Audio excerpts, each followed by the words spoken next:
Kinda-ish. We're live. Howdy. Hi, meowdy. Nyadi. Welcome in, everybody. Good morning, motherfuckers. Hello. This is our episode of Morning Ritual. This is what y'all asked for, so here it is. Give the people what they want. Thank you, AJ. I can't. I'm at a disadvantage too because I can't. I don't have Twitch active on my account, so I can't really talk shit to the audience either. So this is gonna be a really trying episode for me. And they're coming for you, girly pop. I'll have you all know that we're all in the same house. That's 3 setups, 1 tiny apartment. I'm proud of myself. I'm very proud of you. Yeah. Yeah, I converted the music studio into a makeshift stream room. And you can only see a little bit of the Friendsgiving feast behind Joy. Which is really something. Hello, everybody. I'm one of your hosts, Noir. This is Morning Ritual. You can find me all over the internet as TheNoirEnigma. That's Twitter, Twitch, YouTube, TikTok, Hive, and Instagram. Don't forget to check out my website for all the merch. Yeah, let's take it to your other hosts for doing introductions early. This is gonna be the most professional episode of Morning Ritual to date. Hi, I'm your other host. My name is Anita. My pronouns are she, they. And you can find me on the Bird app, the Bee app, the Clock app, and the Photo app as Panita or as Critical Misses. On the Photo app, it's critical.misses because some bitch took it. And we've got a guest today. Why don't you tell us a little bit about yourself, Joy? Oh my God, I'm so glad you asked. I'm Joy. I'm 24. I like long walks off of short piers. Biologically, I'm related to Noir. I don't know. Spiritually, though, I think we're enemies. You can find me online at Broke Woke Choke. If you've like seen any really good Haikyuu fan fiction, I guarantee you it was me. See, not asking questions. You may have seen a post earlier today on my Twitter saying something in regards to we're gonna slay this episode or something like that. I just want to make it clear for the record that was not me that posted that. No, that was you. You said out loud as you were typing it. You were no, like, someone, I'm in my Slay era. When I walked away from my computer to set up somebody's setup today, they decided to take upon themselves to steal my identity. So that's not true. But it says this is not Joy writing this. I Noir, I'm just in my Slay era. I just would like to remind everybody that identity theft is a serious crime, and that it should be taken seriously when that violation is done to somebody. I mean, I feel like you're just ashamed of who you are. Like, embrace the slay. If this is who you are now, we accept that. Be in your Slay era, girl. So why don't you tell everybody about yourself? What do you do? Tell us about your time in the space and all that good stuff. Oh, okay. When it pertains directly to TTRPG stuff, I'm kind of like the bystander. Like, you know how when you were growing up, they said, if you see bullying, don't just stand there, say something. No, I have been standing there. I was watching the community, and then I decided to be Batman, and so I'm the vigilante that you all need and deserve. I'm the co-host of a successful podcast, Dungeons and Dragons. Yeah. I mean, I would say we're successful. No, I would say that. I mean, I could pull up our stats. We're doing okay for a dude. No, we're definitely slaying the house down boots, mama. I mean, you've got 15 reviews on Spotify, and all of them put you at 5 stars. We're currently at 293 plays. Thank you all very much. Yeah. 98 plays per episode, and our audience size is just 67 peeps. Yeah, we're getting so close to 100. I mean, it's not. I'm just saying we're not successful. Listen, it's only gonna grow from here. Once you post whole, once we hit 100. What the fuck? Okay, what does post whole mean? I mean, let's take the sentence apart. Okay, let's not. Never mind. Your mind can fill in the gaps. Yeah. Like, No. I mean, it's kind of funny if we do an audience breakdown too, because I feel like you're not pulling your weight in terms of the I feel like I am. How many people listening are men? how many people listening are in. Yeah. Are 59%. And they're all here for me. We've got 59% of male listeners, 34% female, 4% non-binary represent, and 2% unspecified. Yeah, so the non-binary people and the men, they're here for me. The ages, 33% of our listeners are 35 to 44. So I feel like that's me. No, that's me again. No, I feel like that's me. I feel like it's the Leonardo DiCaprio disease. Oh no.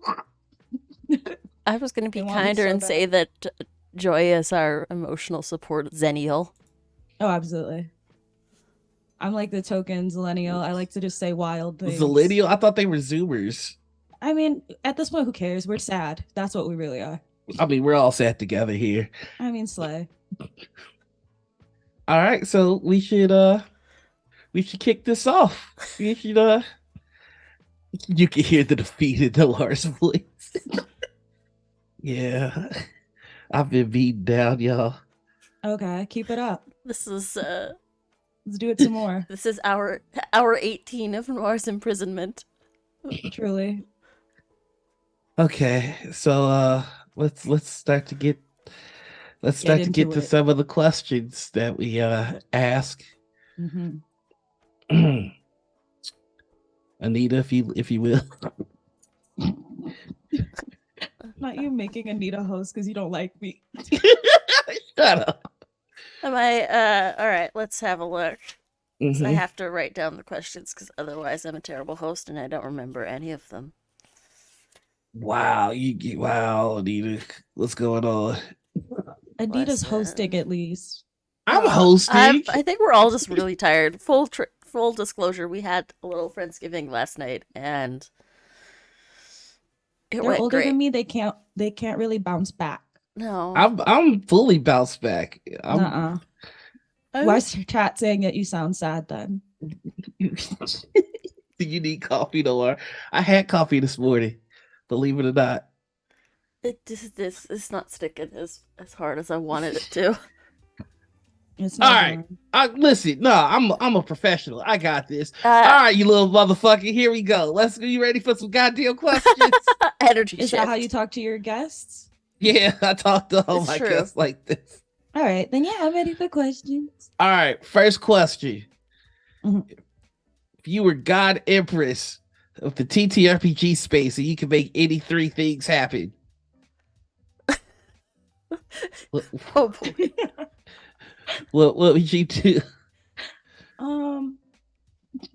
Let's see. If I could make anything happen, I would make it so that like I don't want to get in trouble, but I'm gonna get in trouble. You've got a whole podcast and you're not afraid to say this on the podcast. I know. Okay, so And we're filming episode 4 of Dungeons and Dragons right after this. Right, so it's accountability immediately. But I think the first thing I would do is like these actual play shows that everybody has. I think I would just force all of them to have a cultural sensitivity consultant because like it's kind of ridiculous. There's none and like no accountability there. And the amount of times I see like 6 white people at a table being like, we're a business. And it's like, no, this is a clan meeting. You can't just say some of these actual plays are clan meetings. That's what they look like. I'm like, jeez. Ooh. Hi, Momo. Thank you very much. Yeah, real quick, everybody, it's Anita's birthday. Happy birthday, Anita. They just turned 21. No, don't say that. Ooh, my brother, you could get in trouble. We got to get our birthday licks on Anita, though. Oh, you're right. Family tradition. The beatdown's coming, Anita. Yeah. I think number like lightsaber. Oh God. Just I think thing number two that I would do if I was God Empress, Mm-hmm. um, like okay, so these Dungeons and Dragons, like the adventure books or whatever, are kind of like comically expensive. I don't Mm-hmm. know. I feel like I'd invent something like there was this website back in college where everyone would scan their books. You could have the books for free. Piracy, whatever, but like who You, cares? so so as God Empress, all actual plays would have a sensitivity consultant, and then everybody would just pirate the books. Yeah, because I don't like Wizards of the Coast, so that who does that hurt? like, like Okay, so what? So for the bigger publishers, you would, or just all of them, because you're the about to bigger be real ones. unpopular. No, literally just the big ones. I mean, specifically like Dungeons and Dragons, just like, the big main stuff, Wizards of the Coast produce stuff. Like, there's no, why am I spending $50 for a book that also isn't complete? They're like, oh, if you want this feature, girl, buy another book that costs $50. Like, dog, suck my hole. I'm not doing that. Um, Once the God Emperor decrees it, it is no longer piracy. yeah, like then it's the law. Um, and third thing, I would just like, obviously you can't do this, but at this point I'm God, right? So I can Hmm. do this. Yeah, you can I do would, anything. right. So I would just make it so that like the hero worship of certain DMs and styling of DMs is gone. Like instead of being like, a DM isn't good if they don't do exactly what this DM does or what this DM does. None of that. Instead, everyone would look at different DMs and be like, wow, they brought something nice to the table. Maybe I can include that if I like it. Instead of being like, if you don't DM for me, just like Matt Mercer, I'm going to make a call out post on Twitter and call your mom fat. Has anybody ever made a call out post because somebody didn't Well, GM a certain type of way? I'm There's a lot of people that are like, uh, I can't be this person, like, and my players want me to be this person kind of posts. yeah. mm, And like I'll say as someone who I don't like play in the space, but I just like play with gay people in back alleys. And like what sucks is that a ton of my friends who've been playing for at least a decent while, they don't want to DM anymore because it's like, well, if I can't be this, obviously I can't be a DM. And like I know that's not what that is, but they don't. Because now when you go on Twitter and Tumblr and stuff and you look for resources on, tabletop games, it's all being like, this is how to do what this DM did instead of just, try. okay, all right.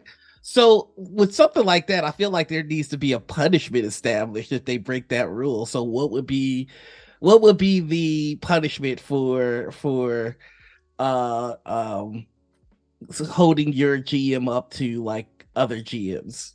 Well, I mean, I think my friend Josh is watching this. So, like, hi, Josh. He's our DM. And, like, he and I kind of worked out a system where, like, this hasn't happened to him. Like, no one's holding him accountable or whatever. Some of our other friends that play with us don't yell at me. But, like, there were some times where he would be pressured or feel pressured to do something for a player that, like, it wasn't in his plan for the session that day and it wasn't conducive. They were kind of demanding things of him. And so other Mm. people at the table would kind of hold them accountable or come up with solutions for him. I mean, there's been tons of times where like people are talking while he's trying to DM and I'll just scream. I'll be like, he's talking. Very I, much so. He I kind said of feel no like every pickles. I kind of feel like every table needs that. Just a table siren Oh yeah. where if the party gets out of line, they just start screaming. Oh, absolutely. I looked at him like it happened once and I was like, do you need a gavel? I will buy you a gavel to hit on the table. Yo, why don't GMs have gavels? They should. Get everybody back and just like, all right, Yeah, it's just everybody. like I am talking. The GM gavel. How have we not? It's shaped like a D20. I was gonna say like it's shaped like a gavel, but it also functions as a dice roller Oh, that would slay. Oh, where you slam the gavel on the table and and then the dice come out. Ooh, work. I was The thinking G it and would be GM stands clear. for gavel. The G and GM stands for gavel. Nice. Gavel master. Yeah. Yo! Give him the gavel. I think the next time I do a live in-person game, I'm getting as a GM, I'm getting the gavel. Mm-hmm. You Yo, should. that's such a good look. I'm glad I thought of this idea and no one else did. Are Don't you make me actually have a gonna call get out post in judges' the middle of robes the show. too? Huh? Are you gonna get like judges' robes too? A GM role? Listen, I'm for it. Like judge robe type deal with like the gavel? Okay. Now, those are some tight answers. I like that. I like that. I mean, I that's know what also I'm like a talking really about. good like term for like a GM if you don't like using master in the name, because I know a lot of people have some problems with that. You could call them like an adjudicator or Yeah. just a judge. Game justice. Game justice. Game justice is good. Game just yo. I. Are you just gonna steal my ideas live on stream? Yeah, Yes. yeah, I'm gonna do that. I'm gonna do that. I I mean, don't receive compensation for the merch. no, you don't. No, I'm kidding. Uh, uh, we're gonna set up the Patreon and everything. I just gotta stop being lazy. Oh, which I guess now's a good as good a time to announce as any that we have a Dungeons and Dragons Discord. Yeah. It's called the Hot Uh, Homie Headquarters. I'm super active in there. So if anyone has ever wanted to contact me and ask what I do when I'm not being mean, I'm in there. Being mean. Here, let me go ahead and put the link in so people can deal with your meanness uh to their heart's content. uh wow. So here it is. If you want to join our Discord, feel free. I thought I did it right, but I did it wrong. Oh It's no. Oh, fun. also, I'm not on the right. See, I'm glad I didn't do that. Oh, Nina, if you could put the I can link, put the link in chat for you. because it would have been real awkward if Pokemon Go was suddenly like, here's the Discord Oh link. God. I'm also doing other work on the side. If you can't tell, apologies. All Hustle right. culture has hit us hard. Here's the link to the Hot Homie headquarters.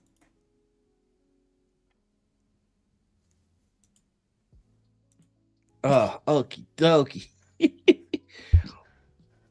So, next question. Mm-hmm. Let's just jump right into the shit, because I already know that you came here to give me a hard time.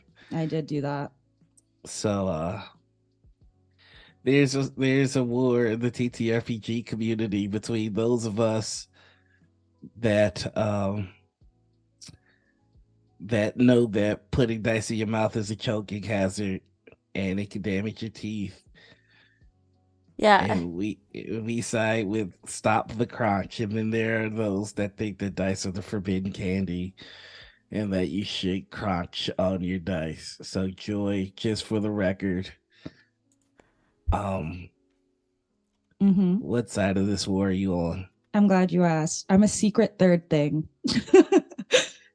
We can't keep making secret third things. What's your secret third thing? Listen, do I believe that dice should be eaten? Absolutely. But the thing is, I don't think they're crunchy. Fundamentally, they look to me like gushers. So join me in my secret third thing. I am the chew chancellor.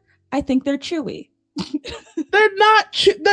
They're functionally solid. Forbidden gummies. They're not gummies though. Why do they look like it?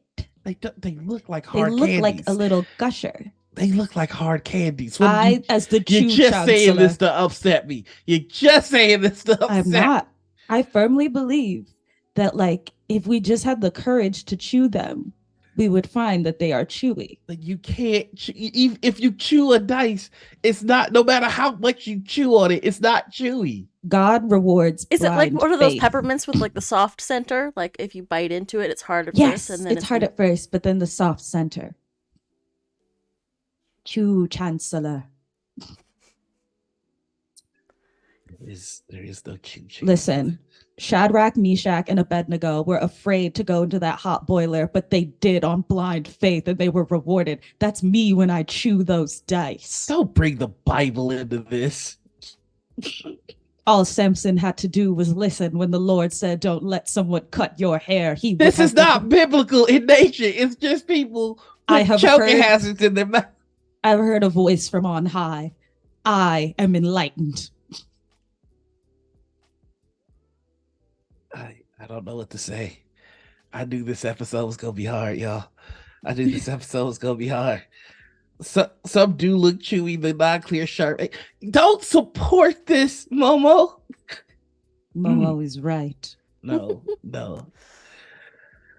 Hey, honey, thank you for following. Hi, honey. Yeah, Oh, that's y'all so just cute. yeah, honey's the best. We here love one whole honey. You knew what he would say. I did know. I did know. It just let's keep going through them. Let's keep going through them. Um, if you could play any TTRPG with any 5 people that are alive right now, Mm-hmm. you get to pick the game and you get to pick who the GM is. What's your table look like? This is such. Do you have to like finish the game? Like, are they just there to play the game with me? Yes. All right. Oh, this is so hard. So obviously, I would like Brennan Lee Mulligan to DM for me. Meow Mhm. meow man number 1. Can we quickly, just for the people that don't listen to our podcast, can we have you explain what a meow meow man is? Of course. So you have to understand, as a tiny femme person, I look at a lot of men and I feel fear and the need to defend myself. But there are Mhm. certain men where I look at them and I'm like, that's a little meow meow. He would never hurt me. If we were in the elevator together, I wouldn't press myself into the corner so that I could see all the exits. I would simply stand. And so to me, that is Brendan Lee Mulligan. He is a meow meow man. He would never hurt me on purpose. He might by accident. I don't know. Now I have to know, what situation do you imagine in which Brenda Lee Mulligan would hurt you on an accident? This is why like I'm afraid to like meet certain people, because like there are so many situations I have made up in my head. What is the situation that you pictured in your head where Yeah. Brenda Lee Mulligan hurts you? All right. So definitely like I would see him Mhm. maybe at like Chipotle or something. I don't know if he eats Okay. Chipotle, but that's where we are. Yeah, right. Brenda Lee Mulligan, a famous fan of Chipotle. Right. And so then I go up to him, like if I see that he's not busy, and I'm like, oh my God, hi, I'm a really big fan of your work. And from there, I feel like he wouldn't say anything rude on purpose, but I just feel like he might say something that I could overthink and use it to hurt myself. So truly, once again, he's an innocent bystander. But like he would say something and I would roll it over in my head so many times. He'd be like, I'm really glad you like my stuff and that it helped you. And then I'd think in my head, I'd be like, oh, so he thinks I need help. He knew I needed help. He said mentally ill little bitch. And so then I'd be going around telling people, I'd be like, Brandon Lee Mulligan thinks I am sick. You want me to try and get him to guest on our podcast? Why are you setting yourself up to hurt myself like this? Because like I don't listen, I've never had the opportunity to like meet one of my heroes. I just want to see what I would do. I did. Oh my God, guess what? They have Moon Knight at like the Avengers campus at Disney. Yeah. And I wanted to go, but then it hit me, I can't go. Because I literally saw clips of people interacting with him on TikTok and I started crying, like legitimately sobbing. What? Why? I love him too much. I was like, you love Moon Knight that much? Specifically the Steven version, yeah. If I saw I Steven, could see that for you. Right? Does it make sense? I started sense. crying violently. The actor in the little suit does the voice, and I just like wailing. Just says later gators, and then you just crumble. Oh, absolutely. He'd be like, "Oh, hello," and I just crying so hard I vomit. It would be bad. I'd be like, "I love you. I'm sorry that Mark is so mean to you." So Brennan Lee Mulligan DMing. Yeah. Oh, yeah. Despite your overthinking tendencies, there was a question here. Sorry. So Brendan Lee Mulligan is DMing, and then the rest, like I know you said we're playing the game, but I'm kind of rooting for ulterior motives. So I would like to see what Chris Evans does. Raul Coley, if you've seen him from Midnight Mass. Yeah. Yeah. Okay. And he And likes iZombie. Warhammer. Yeah. So I figure like maybe he'll want to play D&D. Oh, no, he plays D&D too. Yeah, perfect. Joe Manganello. Hmm. You can kind of see where I'm building to here. Yeah. How What many what are people? what are you building, Joy? A legion of meow meow men? Sure. How many men? I mean, people. Can I put? I hate this What so was this much. question? You got 5 people at your table. I won you. Okay, so I'm at 3. Um, You got dang. Joe Honey. Manganella. Thank you so much, honey. Uh, you got Joe Manganella. You got Brenda Lee Mulligan. You got the guy from Midnight Mass And Chris Evans for sure. and Yeah. Chris Evans. You got one Right. more person. Okay. Um, this is so hard for me. Who are there's so many women out there. Phoebe Bridgers, Ooh. right? Yeah. I love her music and it's so sad and artistic. I would love to see what kind of character she would build. Also, I want her to keep me. Phoebe Bridgers. Yeah. Okay. Yeah. So basically I want people that are like nerdy, Wow. but that are like hot. Not a lot of diversity at that table, huh? Raul and me.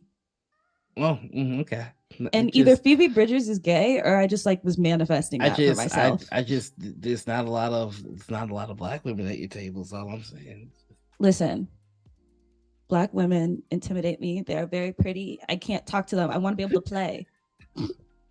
A Black lady would be like, roll for initiative. I'd be like, whatever you want, ma'am. And she'd be like, girl, we're playing a game. All right, you are good at this PR game because I was trying to get you canceled. You can't.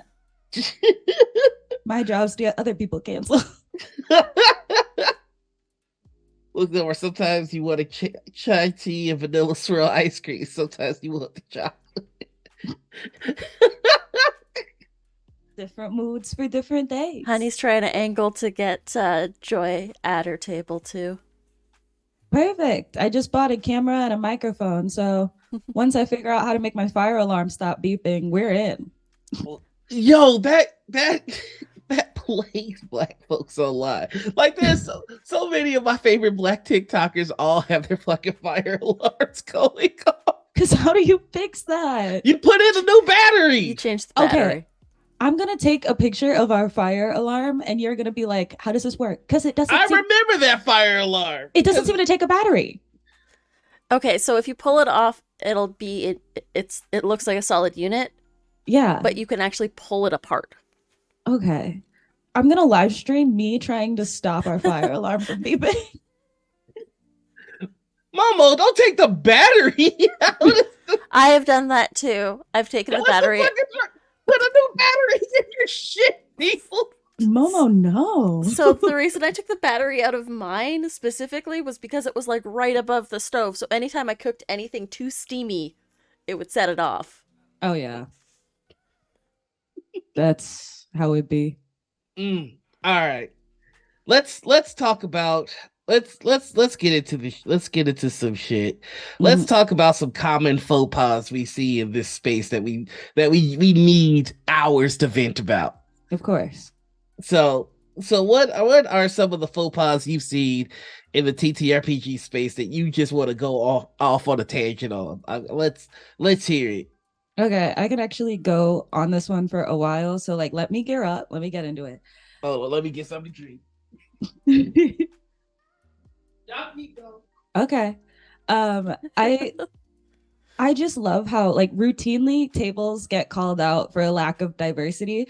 It happens like once a day and I'm just kind of like addicted to the excuses. Like I'm mainlining these at some point because it's never just like a oh, you're right. We should have tried to be more diverse. It's like well, we chose people that are the most qualified or we just chose people that we thought really meshed with this idea of what we're trying to bring to the table. Like everyone doing backflips and cartwheels and layouts just to not say they're racist or sexist.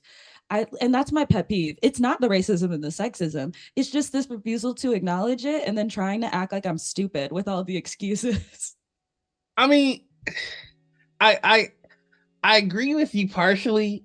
I because everybody keeps talking shit about like we're sick of seeing all white casts, but like everybody fawns over a lot of shows that are all white. What do you I'm in that? I'm just thinking of one show that everybody fawns over, and they just seem kind of Caucasian to me. But that's none of my business. I don't want to invite that trouble. But yeah, you're right. I think people have to support what they're like asking for. Right. And everyone must be like, we care about diversity. We want diverse tables. But then if you ask them, what's your favorite actual play show? There's no black people in it. Listen, there are some people out here that I'm going to give praise for because they will refuse to sit in on a show if like the diversity isn't tight. Like Drac will not perform if there's not a couple of black femmes on the cast. And I think that that's one of the things that like we need to start praising. Like you don't get Drac's presence unless you're bringing more black femme energy to the table. And like hell yeah. Yeah. I mean, definitely.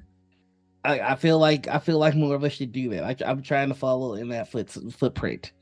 Yeah. But So what's sometimes up? people, Honey says sometimes people say they love matcha chai in Wakanda, but there's only salt in their pantries. Yeah. God damn. Get them. You know what? Can I ask a question that has nothing to do with the question that I just proposed to you, Joy? Yeah, sure.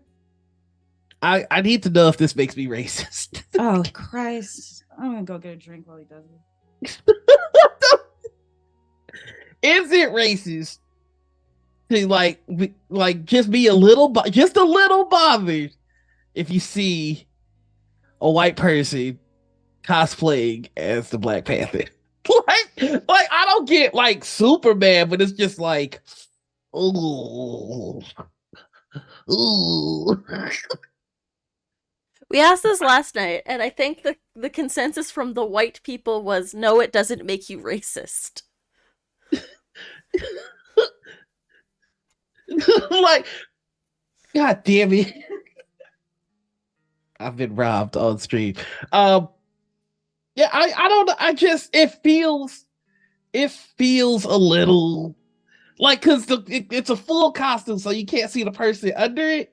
And so when they take the helmet off, and it's like Brett or Chad, it's just like if I see somebody in Black Panther cosplay, I approach them with my full black, and like I feel like robbed if I fucking do that, and like there's a white guy under there. I don't know. Yeah. Yes, there have been some white cosplayers of Black Panther and Sam Wilson's Captain America.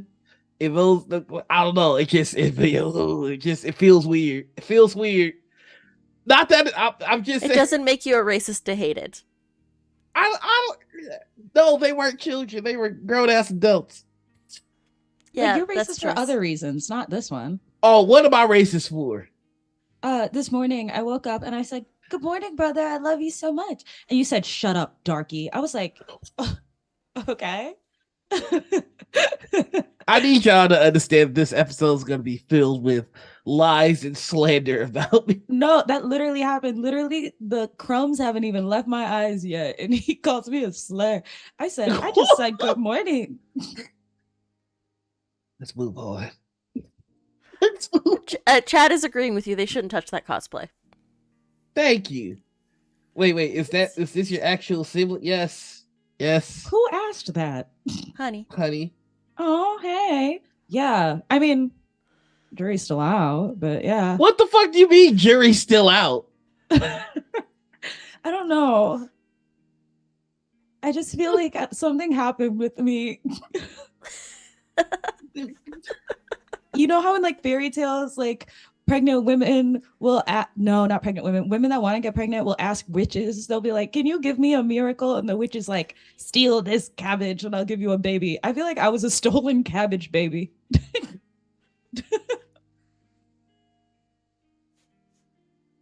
This orange juice needs something harder in it. Mm-hmm. This gonna be a long episode. All right, so we have started our podcast together. Dungeons and Dragons. You want to talk about that a little bit? You want to tell the people what that's about? What that's been like? Yes. Oh my God. So I have been tangentially in the TTRPG space in that I love mess.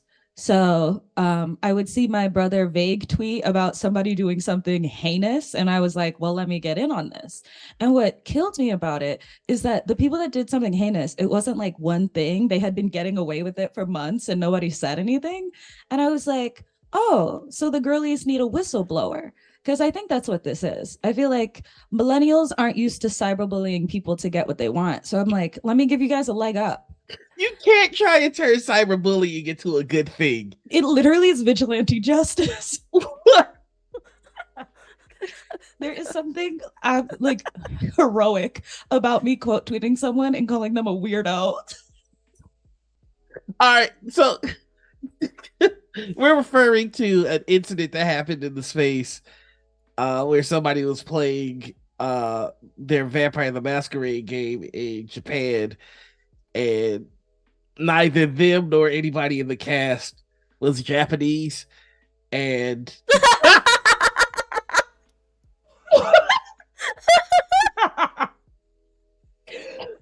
The way the chat jump scared me with that one.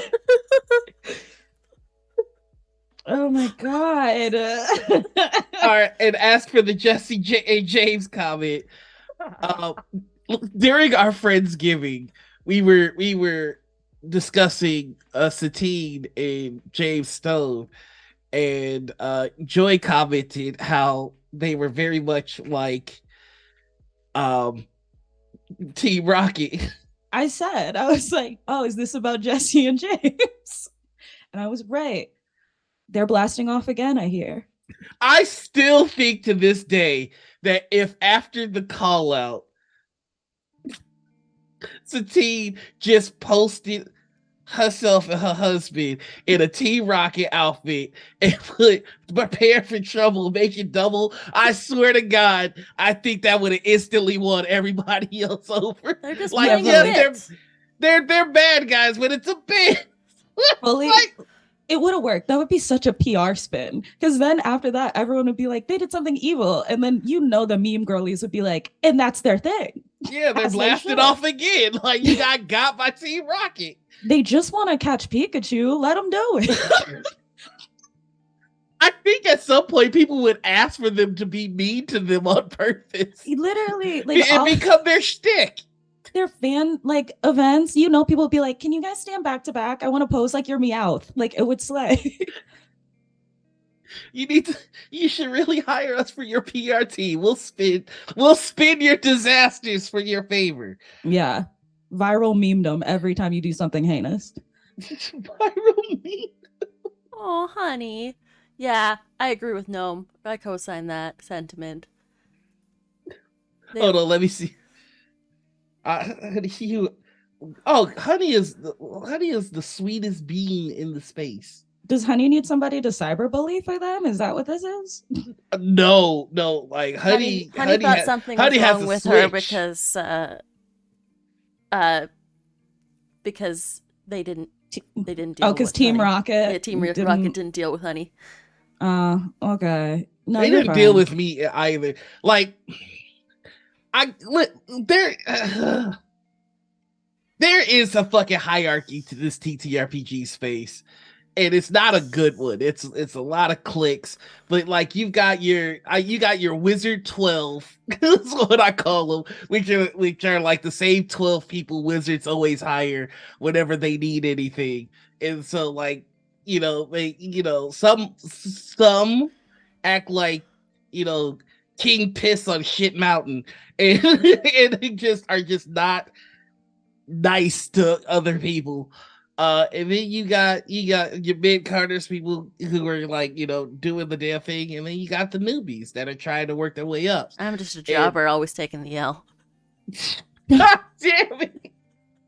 But I mean, tell me that this TTRPG shit is not like wrestling. Like it really is, in the sense that like there are people that are on fire in the space, and there are people that claw to get close to those people that are high in the space, and so it's just a continuous shit fest.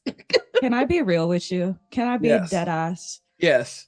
Part of the reason why I needed us to have our podcast so I could be mean is because, from an outside perspective, and I'm saying this with love, as nicely as I can possibly say what I'm about to say, it felt a lot like in high school, right? Yeah. It's like the nerd clique is fighting. And it's like, It's why? always fighting. You guys need to unionize because everybody else is coming for your ass. Everybody else is looking at you guys being like, I'm throwing them in a locker. So I'm like, why are you throwing each other in the locker? And also, why are you letting him throw you in the locker? He's a nerd too. Like, I feel like there needed to be some type of brotherhood that there wasn't. But also, because of this false brotherhood, nobody was saying anything. And I'm like, listen, I bully everybody. So I guess it's up to me to be negative for justice. I I will say, and I have too many bills to try to compete with people or deal with fighting, but I pinned the non-nerds against the lockers and blacked out when I fought. So, look, I keep telling y'all, like, Honey has two modes. Honey will either be the sweetest, most considerate person you've ever met, or just scare you. Wait, no holds barred, like WWE match, steel chair, me and Honey, who's taking it?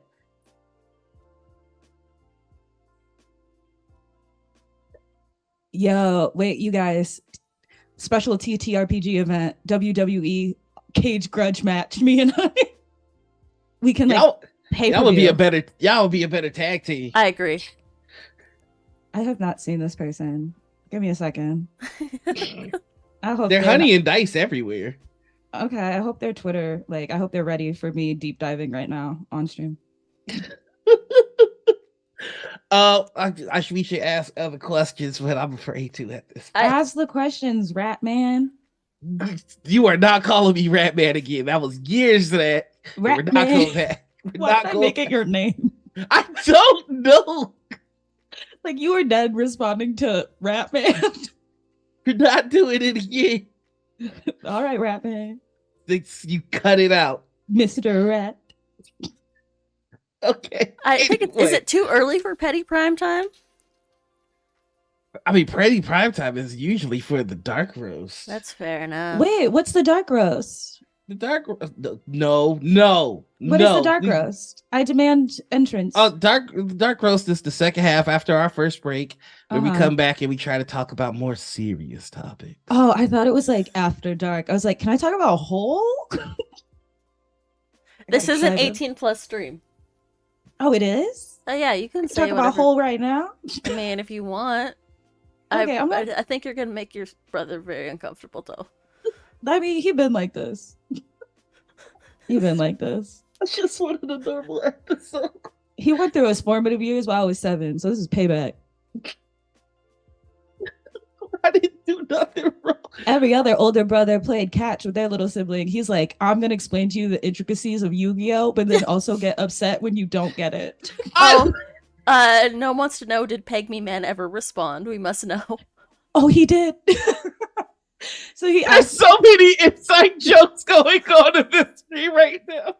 It was so funny because like he was like, what's your experience level? And I was like, none. Is like that an issue? And then he starts talking to me like he's gonna hire me. He's like, well, if you're willing to like learn, like obviously learn on the job. And I was like, oh my God, I wonder if this comes with PTO.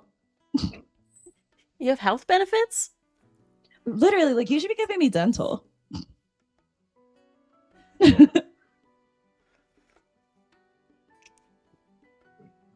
So, now that we finished talking about the guy on Tinder, he's not the first guy, by the way.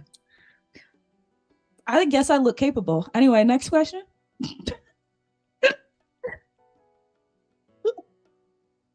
Watch a man die slowly on the inside on stream, everybody. Yeah, it's not a Tinder nightmare, honey. It's more about like Oh it's more no. just experiences. This is No, how I eat, no. pray, love. Some women go to Italy. I open Tinder, and there's some men that most people would swipe left on and be like, "That's not for me." I go, "No, I need to know more. I'm an investigative No. journalist." No, This person was very clear about what they wanted. Yeah. no. I don't think there were any pictures of his face on his profile, though. None, just like his rear, because he once again knew what he was about. So anyway, Noir, next question. Next question. Right, I have questions. This is a show. This is a show that I do every week. I can keep freestyling, but you don't seem to No, like the no, no. topic. It's okay. It's okay. All right, let's name. We've got a whole ass podcast. Who are some of your pie in the sky guest requests that you would like to have on Dungeons and Dragons?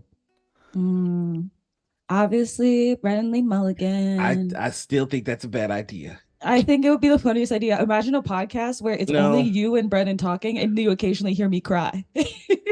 No, Just like I don't think- ASMR of me sobbing.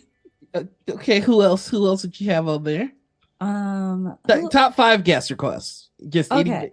anybody in the world. Is it the Transplaner channel? Is that what that called? Yeah. There was one person from there. I don't know their name, but Connie? what do they look like? Do they have glasses and short hair? Yes. Yeah. Them. Okay. I don't know. I just think they're good at what they do. I don't know. I think I saw them on TikTok once.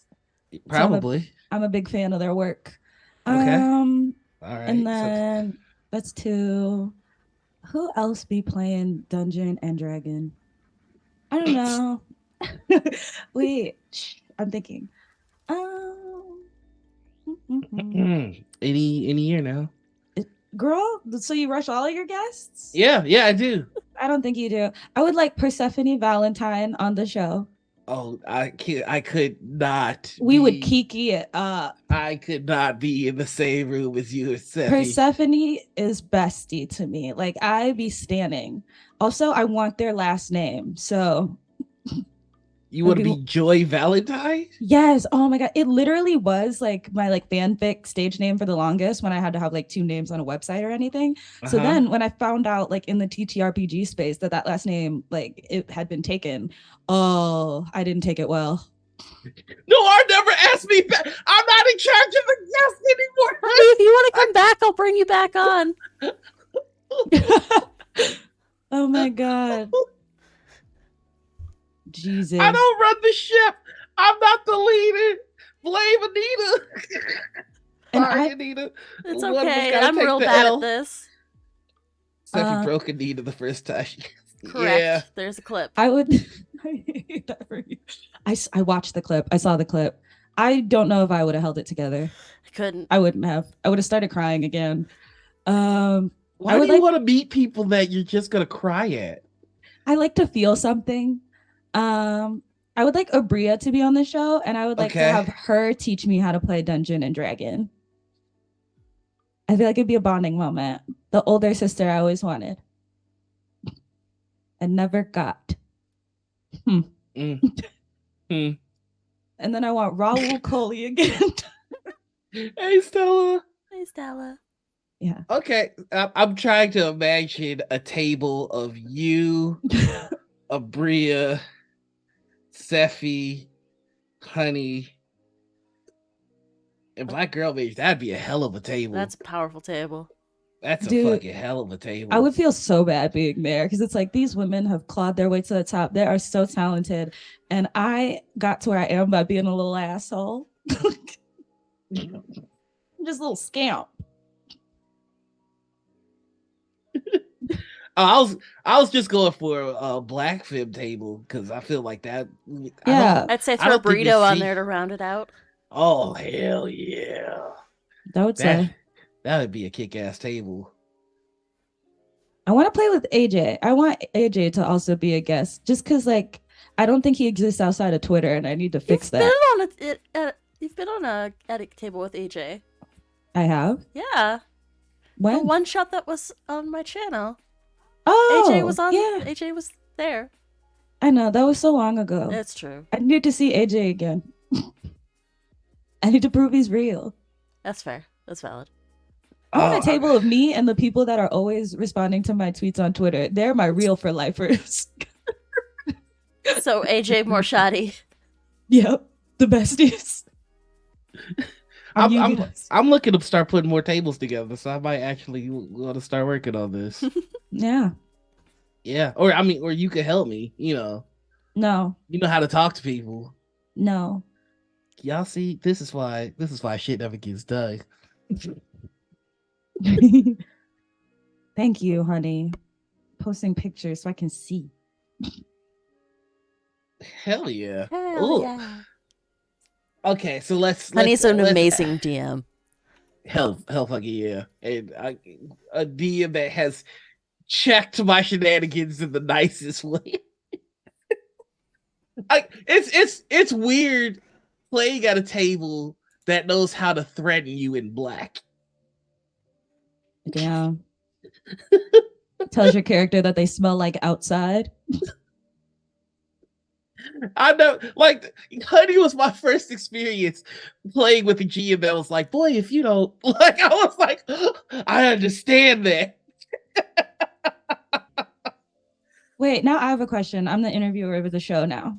You can't just take, Shut the okay, fuck. I'm gonna ask a question of both the people what's that the fucking question then? Okay, hi, welcome to my show. So, as a person of black, there are a lot of like cultural Yes, things that as a are person of very black, yes. yeah, like it's things that are pertinent to me. And also as a queer person, there are things Keep about going, I can being hear you. okay, there are things about being queer that like only like other queer people know. And I've been lucky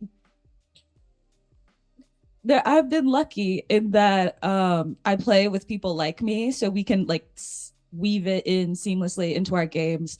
But I just want to know, because both of you guys DM and you play, has there ever been a time where like something from your culture, you mixed it up into the game, you used your own experiences to color how you play? That's a very good and insightful question. Thank you. Well, listen, This is don't my show. hype them up too much, okay? It was an all right question. No, Yeah, it's Slade. I use my culture all the time to inform my characters. Like, I never say it, but well, I do say it. Like, all my characters are black. I refuse to like step outside of that. And even when I play something like a tiefling or an ASMR or whatever, they're black. Mhm. Um, because black is more than a skin color. Yeah. So yeah, my culture informs all of my characters, which has been problematic a few times when you're bringing your black characters into a world where somebody is a little less informed about what it is to be black. Yeah. You're not wrong. Do you have I any instances in particular, like not of the negative thing, but just of like the blackness informing the character? oh yeah, for example, like I've had characters that have black common sense, which is like there's a funny TikTok going around right now where this black dude is walking down a trail and he's just like, I'm on a trail, I'm on a trail. Oh, look, there's a sideway. Let's check that out. And he starts to walk towards this off-beaten trail, and then like there's a voice that goes, no, no, remember, you're black, black, black. He's like, oh, not doing that. So it's just like, I some spooky shit like my character's just not gonna fuck with, in that same way that like I feel like black folks have a healthy respect for the supernatural, and like if we don't have to fuck with it, maybe don't fuck with it. Like, Slay. And then Anita, Mm. do you have any moments where your culture or your identity informs your character? Has okay, so queer identity is, I guess, a valid identity. Uh yes, actually. So um I had a table go from hating me to loving me when they realized that my character was a disaster queer. Oh, jeez. I That made is it. so bad. I made like a really hasty decision in character that reflected poorly on the rest of the table, and they No. were like very upset that I had made this decision. It was a Star Trek Adventures game. I was the captain of the ship, and I decided to get in the middle of a Klingon blood feud. It was a whole thing, and then they realized, uh, like 2 episodes or 2 sessions later, that my character was married to a Klingon, and Oh. was it was a gay relationship. So she was a disaster lesbian, and I've never seen a table flip so quickly to, oh, this character's a mess. I hate this character, to, oh, this character's a gay mess. That's allowed. That's valid. That's That's fair. Valid. allowed. That's valid. Oh my god. Yeah. I mean, that's so real. How about you? Have you had your culture informed on any of your characters? I guess. I know one for sure. Yeah, Yeah. I feel like the answer is I'll give you two real quick just to explain to everyone the one that you know. Um, in Black communities, fathers have a hard time showing emotional sensitivity. And so I brought that to one of the first characters I played. And it was really fun just to like, people definitely, they thought it was like a fun gag. A lot of people just thought it was fun, but it was very interesting to show that to a lot of people, this relationship may have seemed like fantasy and odd, having this high patriarch and his daughter who he put all of this pressure on. They were like, this is so fantasy, this is so slay, this is good storytelling. And it was so funny because to me that's not good storytelling, that is just what it's like to have a Black father. So that was very fun. Just wasn't your spiritual weapon just his disapproving look? yeah, it was a bust of him frowning. Yep. In the like in the beginning scene where he's sending her away. Shut the fuck up. I hate this. Hit you with my father's disappointment. The scariest thing I can imagine.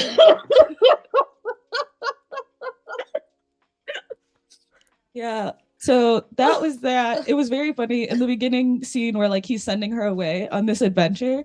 I think the funniest thing about it is he didn't speak the whole time. There were no words exchanged. She's doing this big thing like, I'm gonna go, I'm gonna make you proud, don't worry about it. And he doesn't say a single word. He drops one thug tear. And I think he like sucks it back in. Oh god. Like there was a whole subplot because her father would never let her eat sweets. Yeah.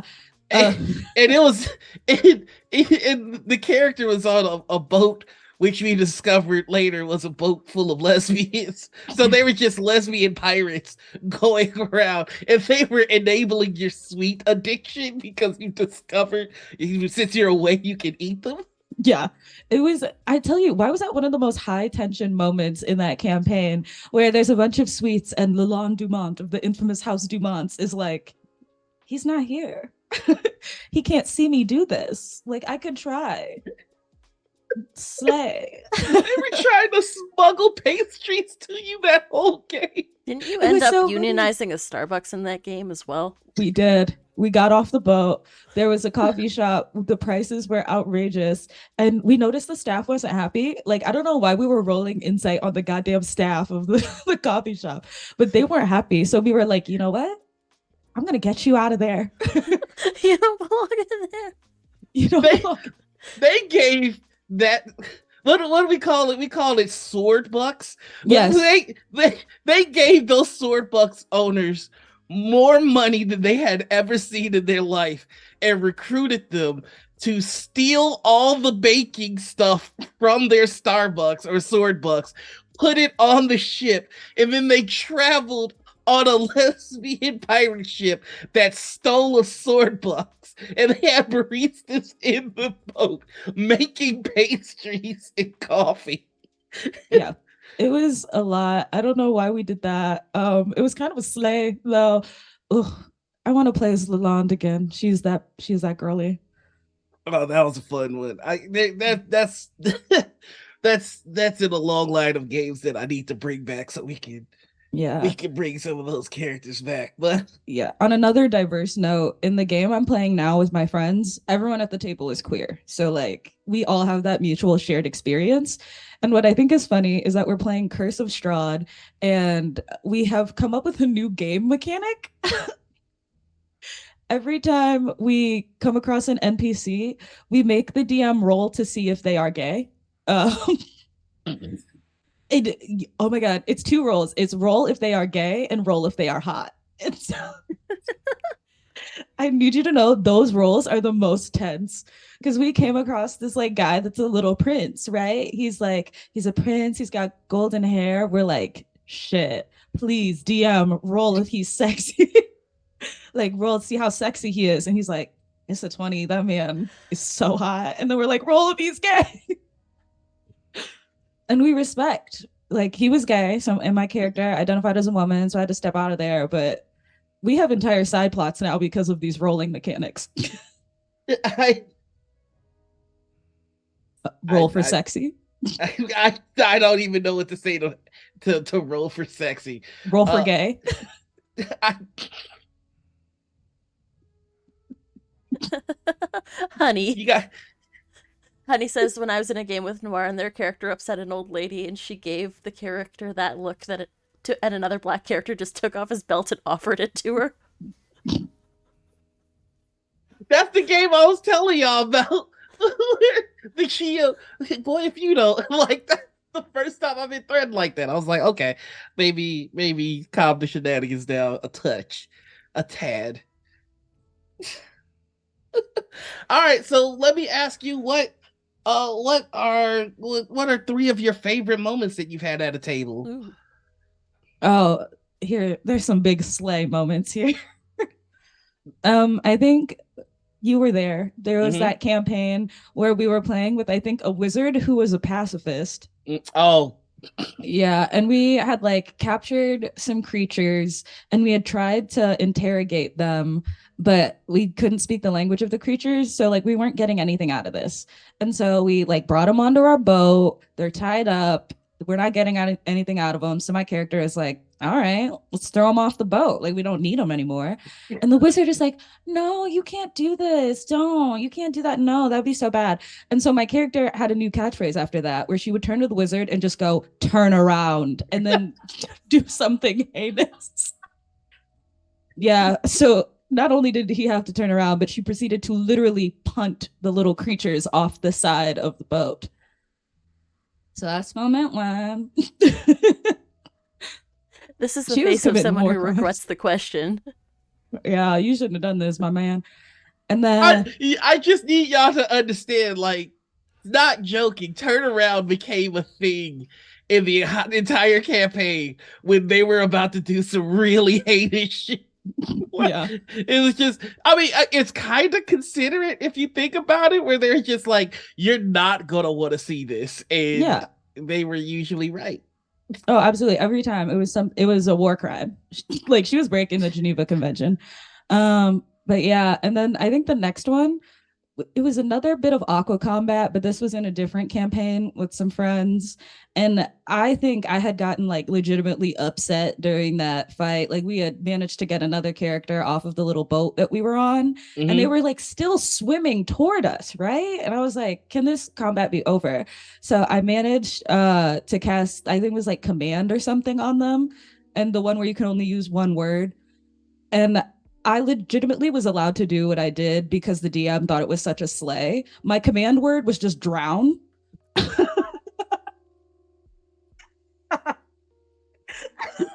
This is what you all are invited to your table. I just want you to know that.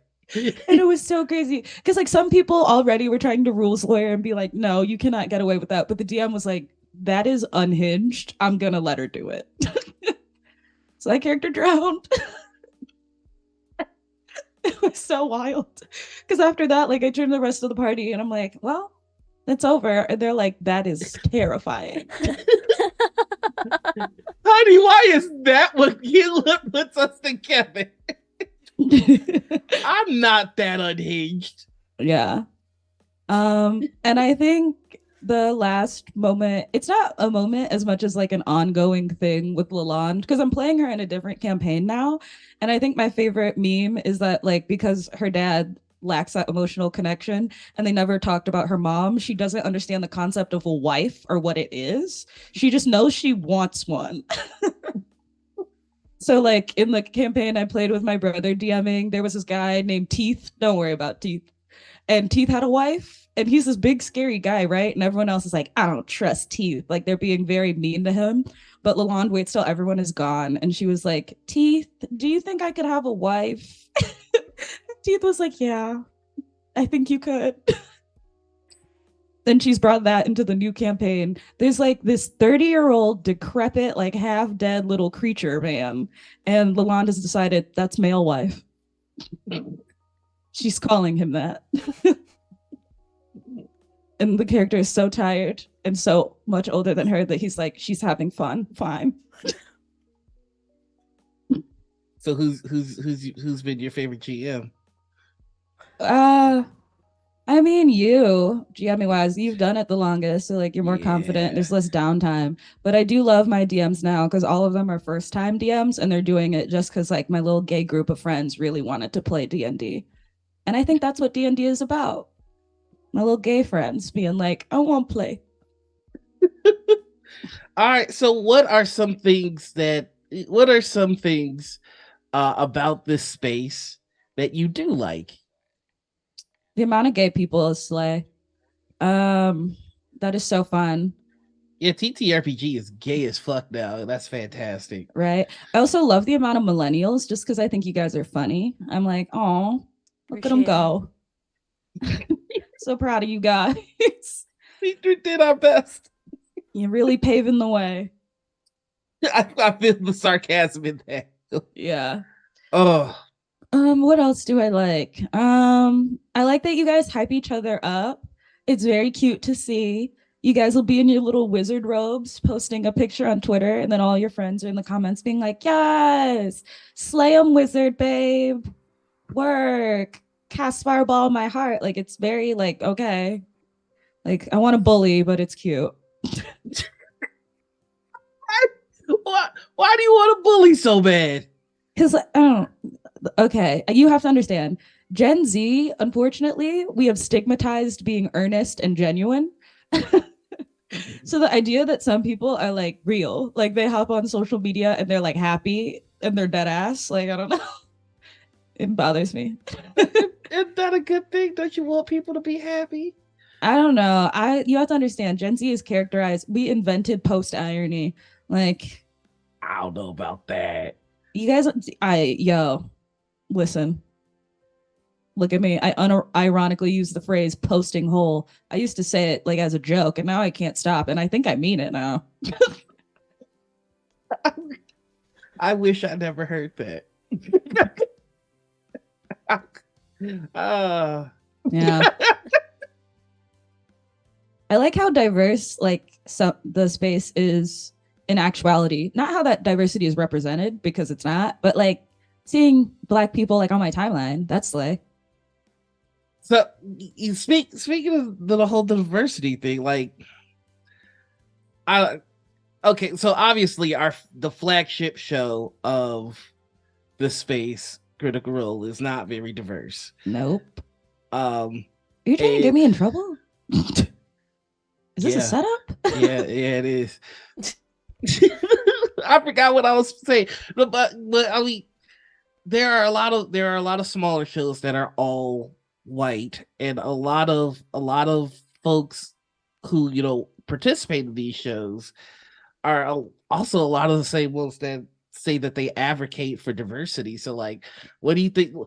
How would you handle this situation? Like, I talk about it all the time where it's just like, we there's another show that's all white. What the fuck are we doing here?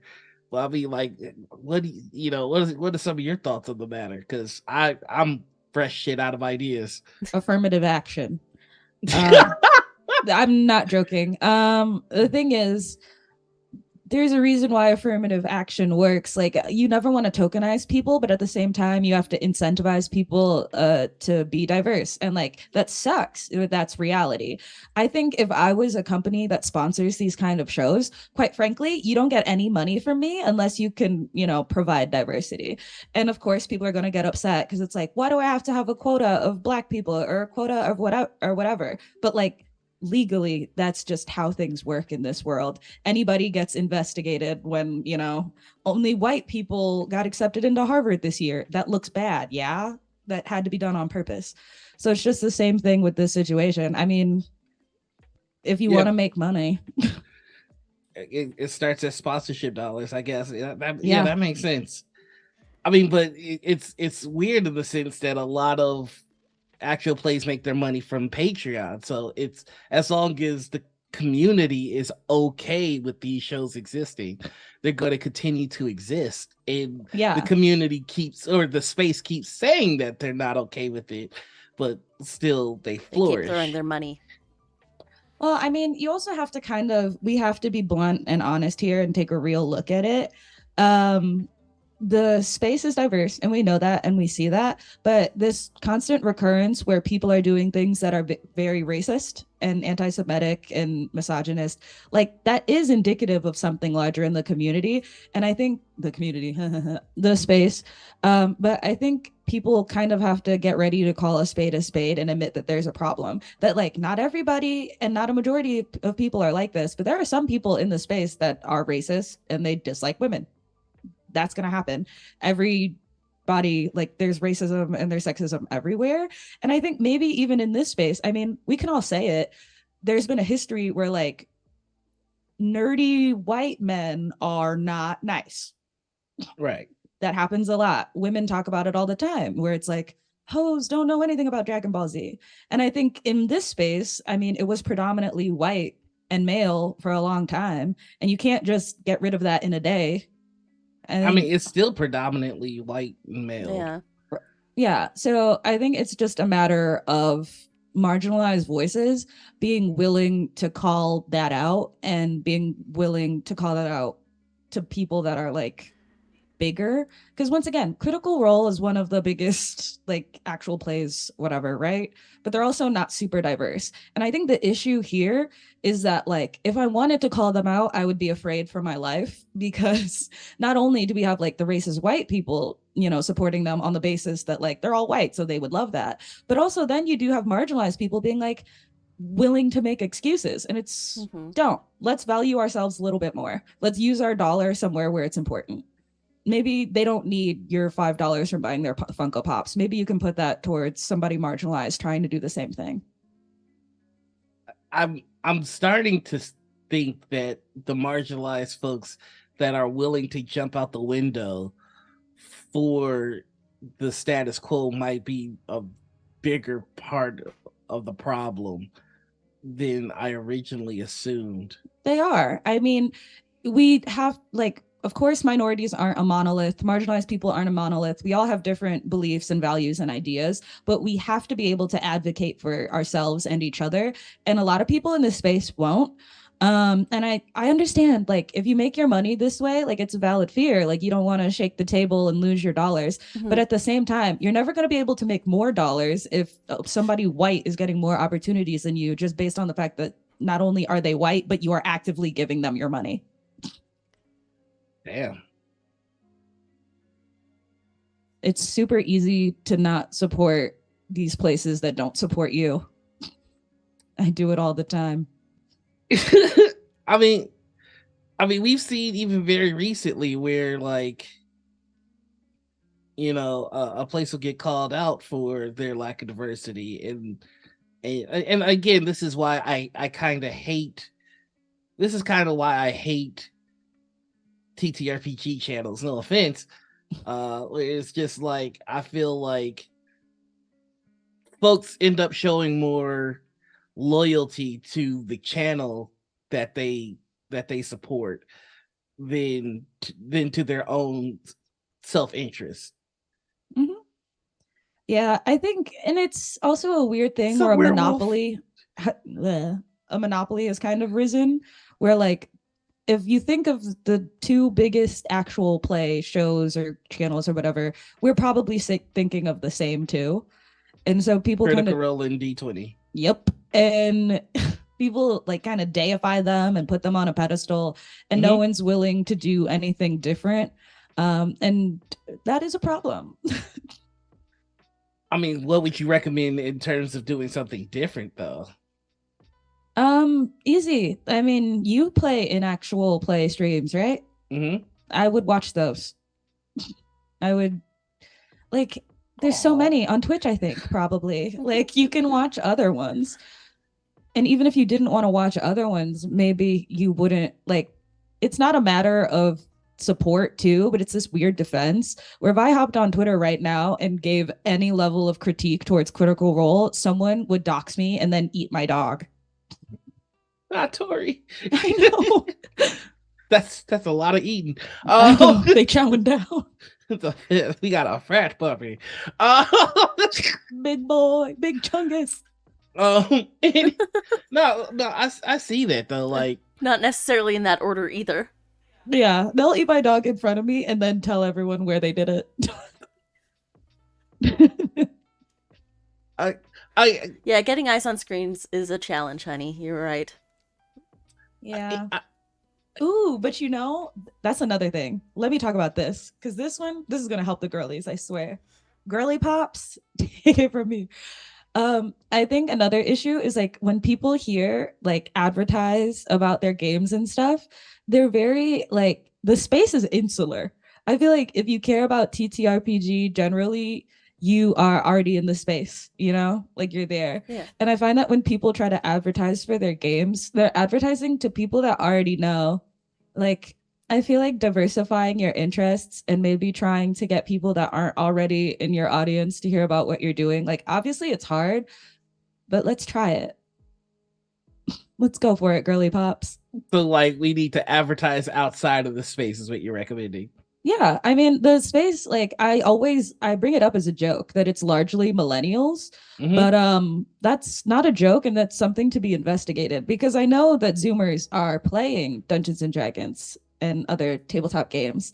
I am one of them. So it's like, why aren't we that represented in the space then? What's that? I kind of feel like Zoomers are more represented in TTRPG TikTok than anything. Hmm, I haven't seen it. uh Werewolf says, something that gives me the ick, the people who get hundreds of viewers regularly turning around and saying to the rest, you should be thankful you're getting 20. Yeah, I mean, okay. Yeah. I One of the things that bothers me is I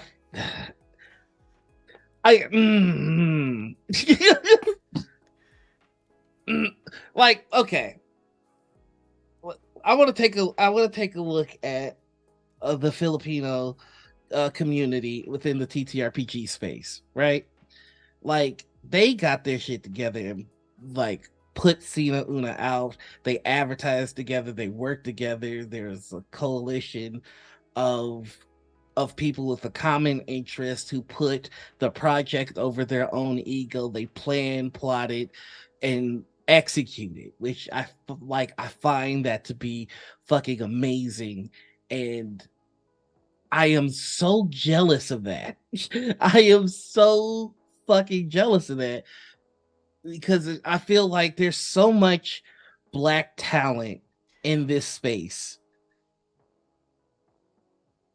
but I don't feel like we utilize it in a way that is effective for us. I feel like a lot of the black talent that we have in this space is used to benefit things that are already established.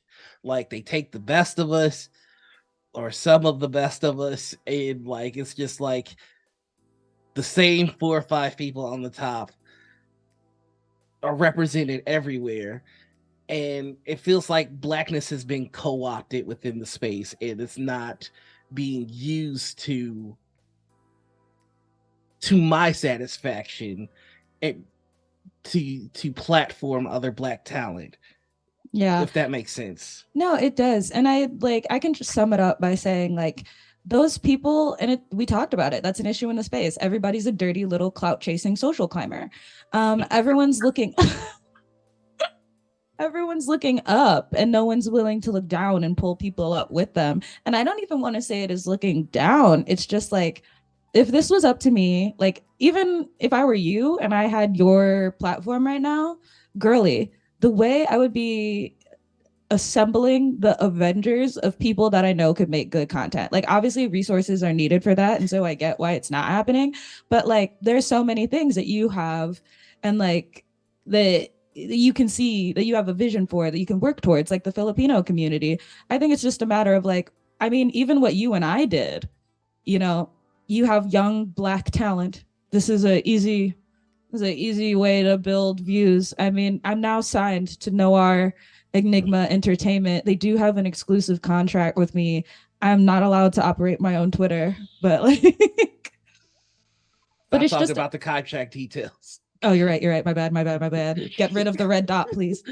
But but it's just like, how hard would it be for someone big at the top being like, well, who are the talented black people I know that might not have the same resources I do? And how do I get them to where I am? And I mean, even if you want to be a selfish, greedy businessman like myself, what I would do, like YouTube back in the day with those multi channel networks where a company owned the content of like 6 YouTubers, was that morally wrong? Yeah, I'd do it. I would have my own TTRPG multi channel network. See, but that involves investors in putting a lot of money And that's why I said like the behind that. resources are hard to Yeah. come up with. But I mean, even just for a smaller thing, I mean, I'm allowed to stream from your account because like I mug you, but like still. And that's I was like about to be like, what the fuck are you allowed to stream from my account? when I mug you. And like that's good for everybody. I mean, people come seeing me because they want to see me. And then I get the exposure. That's win for both of us. And I feel Yeah, like, but you don't want to pay anybody an exposure bucks though. Like exposure bucks can't buy you a big griddle. well, duh. And I don't mean that, but I don't know. I hear you can give people money on Twitch, like the little bits. Is that $5? I don't know if anybody would like to show us if you can give people money on Twitch. Please feel free. I'm kidding. Yeah, but it's like that kind of thing, you know? There's just different ways. And I feel like nobody's trying and nobody's willing to try because they're so busy, you know, sucking on people's knobs, hoping for 10K followers. Wait, wait, she has a mic. She set it up. No way. No, that this is not Joey setup. This is this is my third extra setup Hi, or Owen. How was your second day rather. today? How are you? Did you eat? The stuff is $5, right? I have no idea. I should probably look into that. But Yeah. oh, so you just gonna be in the phone in the middle of our I'm interview? reading the chat. Ooh, da, da. I'm reading the chat because I can't read it on the screen. Oh, did you want me to put it on the screen? Yeah. Okay, you should have just said I something. didn't know if it was allowed. I didn't know if it worked. That is true, honey, that black pain and trauma uh, and troubles get more attention and earn than black joy and celebration. I'm Black Joy. That's so fun. So, building a community from a place of joy, hope, and laughter has been a challenge, but a worthy one.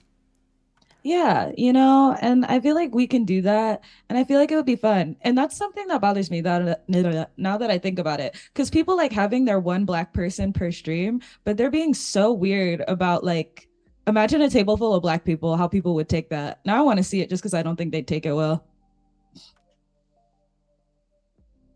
I feel like people would be uncomfortable. Like an all black table that's a consistent campaign. Yeah. I mean, we kind of tried that. We kind of tried that, and I don't know. I don't know. Sounds anti-black of you. No, I'm just saying like Ooh, there may be one coming do, up, AJ. Interesting. Wink wonk. what I'm saying is like if we do have an all black actual play, like do is it just if we do have an all black actual play, like I would kind of want it to be black from the top down. like, and not have to answer to any, you know, like wizards or anything like that. I don't know. Don't mind me. I'm just talking. Yeah. Can you see the chat now?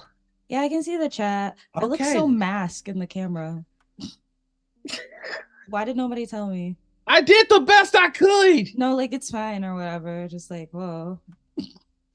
Well, I produced a Western horror that was mostly black table, and it was amazing. The cast was so great, and I felt thankful to produce and run tech for them. The whole group was a joy to work with. Like I, a lot of the black folks in this space are like real fucking dope ass motherfucking people. Like Yeah. Also I'm hire surprised me. I'm surprised we don't get together more often and do stuff. And I don't know. Mm, Yeah. she's not saying a lot. What do you want to be hired for anyway? Me? Yeah, you. What do you mean? You said hire me. What do you want folks to hire you for? On-screen talent. A large chunk of us don't get listed on those main list of top talent. That, honey, that's exactly what is frustrating to me, because I feel like those folks should be advocating for getting more people into that top tier list of talent.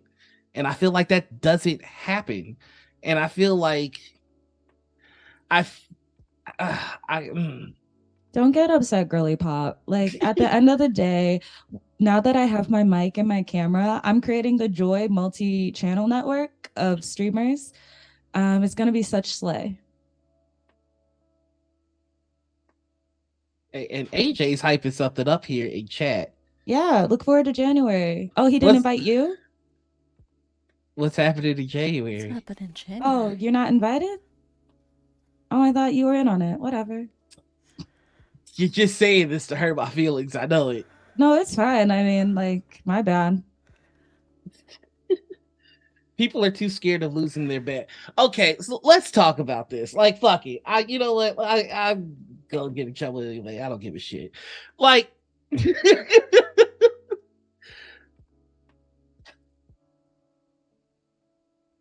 oh, let's say it.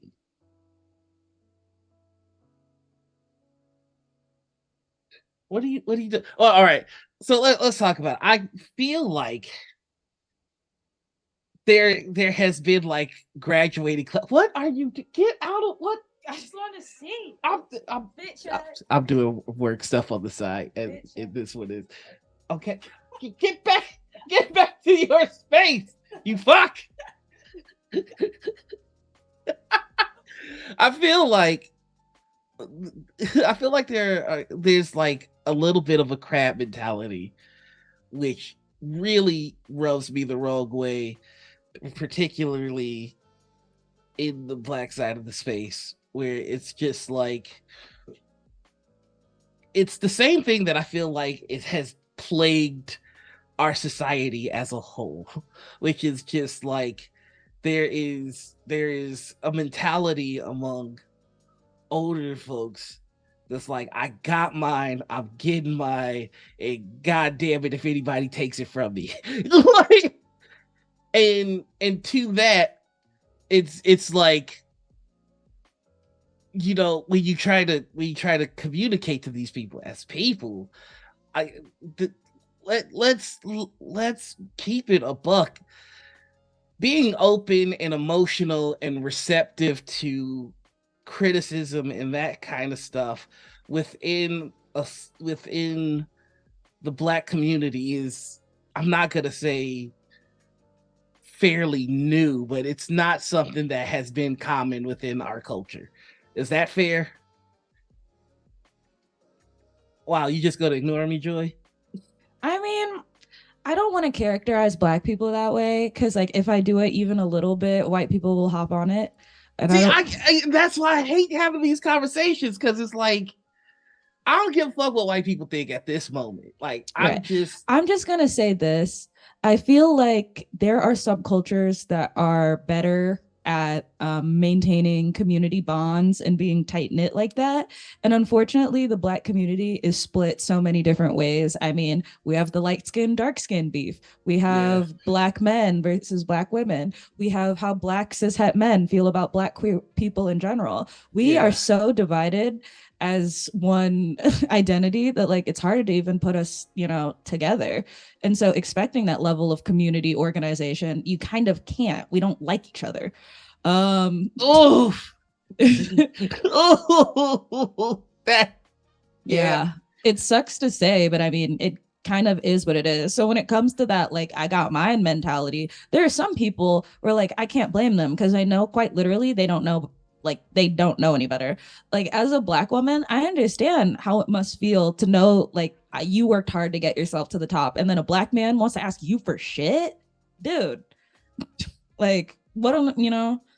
And like as a dark skinned Black woman, I would have had to work twice as hard to get to yeah. anything. So once again, a Black man asking me for anything, it's like, well, why didn't you hustle like I did? Those are reasonable things to ask, but in the sake of community, you can't be asking those questions. I think it more in like outside of like the TTRPG space, it's just something we as a community need to come to and like realize and accept and understand. But that's going to take how many years of unlearning? We've been pit against each other for so long. And also, like, Mm. it's ingrained. I mean, Yeah. not to call like everybody close their ears. Like you two close your ears when I say it. But like Black women, Black men, and how they feel about white women. I mean, wait, am I supposed to close my ears? I mean, no, it's okay. Okay. No, like it's fine. Like as long as you don't take offense, it's fine. Okay. Then it's just like, you know, we're gonna have to work on that before we do anything. I mean, and that's what's killing us, though. It's literally killing us in every aspect. I know. Did you see the last NBA draft? All the super light skins, they're making super soldiers to play basketball now. Listen, we national. We took an L when Drake got big. Literally, like the NBA stands for the National Biracial Association at this point. But it's just Jesus Christ. And every single time the parents would come out with the players is a Black dad and his white mama, and I said, "Dang it."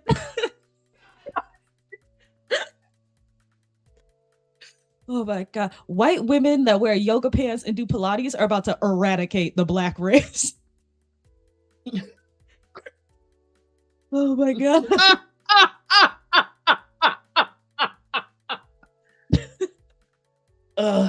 We are getting taken down one Starbucks at a time. There's difference. Honey goes, there's a difference. No, go ahead. Go ahead. No, you go ahead. Honey says there's a difference between a community and a collective. It takes work to care. I think it has to start somewhere though. Right. Right? And like No. I just God damn it. What have we become? Like I'm starting with the short woman in the mirror. Yeah, I think I don't remember that being how the song goes. No, what were you about to say? I think it's like, and you're right, we can start it here, but I think the entire community has to try, and there has to be like tangible evidence of effort, you know? You can't just you know what would piss me off? If we said this and then Black TTRPG people hopped on Twitter and are like, I'm making a promise to my Black brothers and sisters that I'm going to try to lift you guys up. And it's like, those are words. Get me a job. Well, I mean, I think it's clear when somebody's making the effort versus when somebody is just getting theirs, right? Absolutely. You know, and all it is trying to help and doing your best to help and doing the things that are in your power to do. Because I also don't want anybody to feel pressured and be like, well, now I have to set up an entire actual play game. I have to contact all these Black people. I have to pay for a studio. No, that's just not what I'm asking. Just do what you can. Yeah. Yeah. We actually got to a point where the two of you agreed on something. Oh, fuck. Quick. God let me say something it. divisive. No, it's a perfect time for us to take a break because we've been at this for about an hour and a half. I'll let you two regroup. Agreement. Ugh, fucking disgusting. All right, y'all. We'll be back in about 10 minutes. See you soon. All right, we're clear. And we're back. Are we though? We are. Are we? For Word? reals. For real A reals. worm? Thank you so much, honey. Everybody, That's I the was sweetest thing. I was called a slur during the break. Yeah, Anita called him the hard N word. The hard N word? Yeah, N word, hard ER. I panicked. So now we're on the dark roast, where we talk about more serious topics, or at least we try to. And we've got a few segments that we save specifically for this. So let's just kick it off immediately with petty prime time. If you're unfamiliar with petty prime time, I will tell you what that is. So petty prime time is a safe place in our show where you can subtweet live. So if you got something you want to say to somebody, but you don't want to say it directly, this is where you can kind of talk your shit. So I'll give an example. Or Anita, if you want to give an example. Oh. One sec. I'm just eating this mac and cheese. God damn it, we're running a show here. Oh, okay. I'm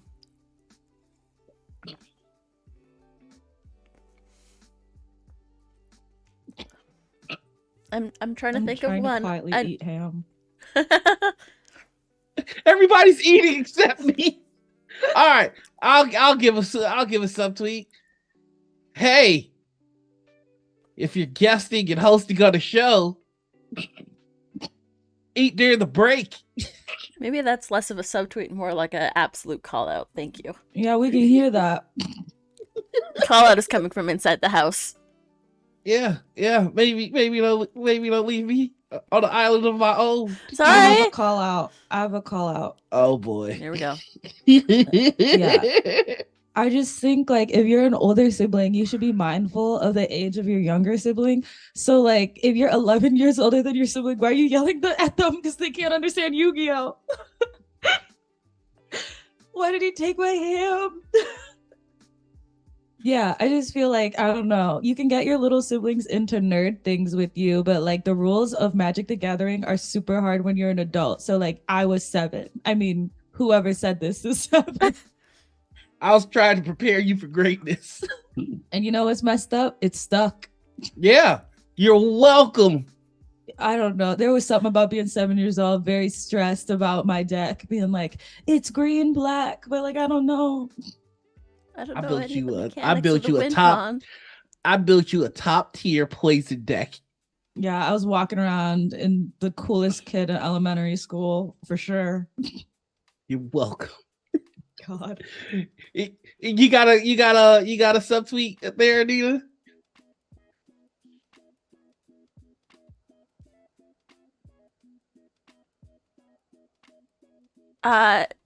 Trauma fishing is only going to get you so far. Ooh. What does that mean? Elaborate. There are people that thrive on throwing out a line with like a traumatic post in order to garner sympathy for themselves. It's only going to get you so far. Yeah. Damn. That's such a slay. Anita came out guns blazing. That was a spicy one. That was spicy. I'm surprised you don't have more call outs, Joy. Oh, I mean, like, because mine are just so basic. I'm just like, if you're, you know what, actually, I have a big one. If you're called out on Twitter, be a grown up. Do not block the person that called you out. Take that criticism on the chin, because then it's coward moves. Like, you ever notice that there's like a playbook?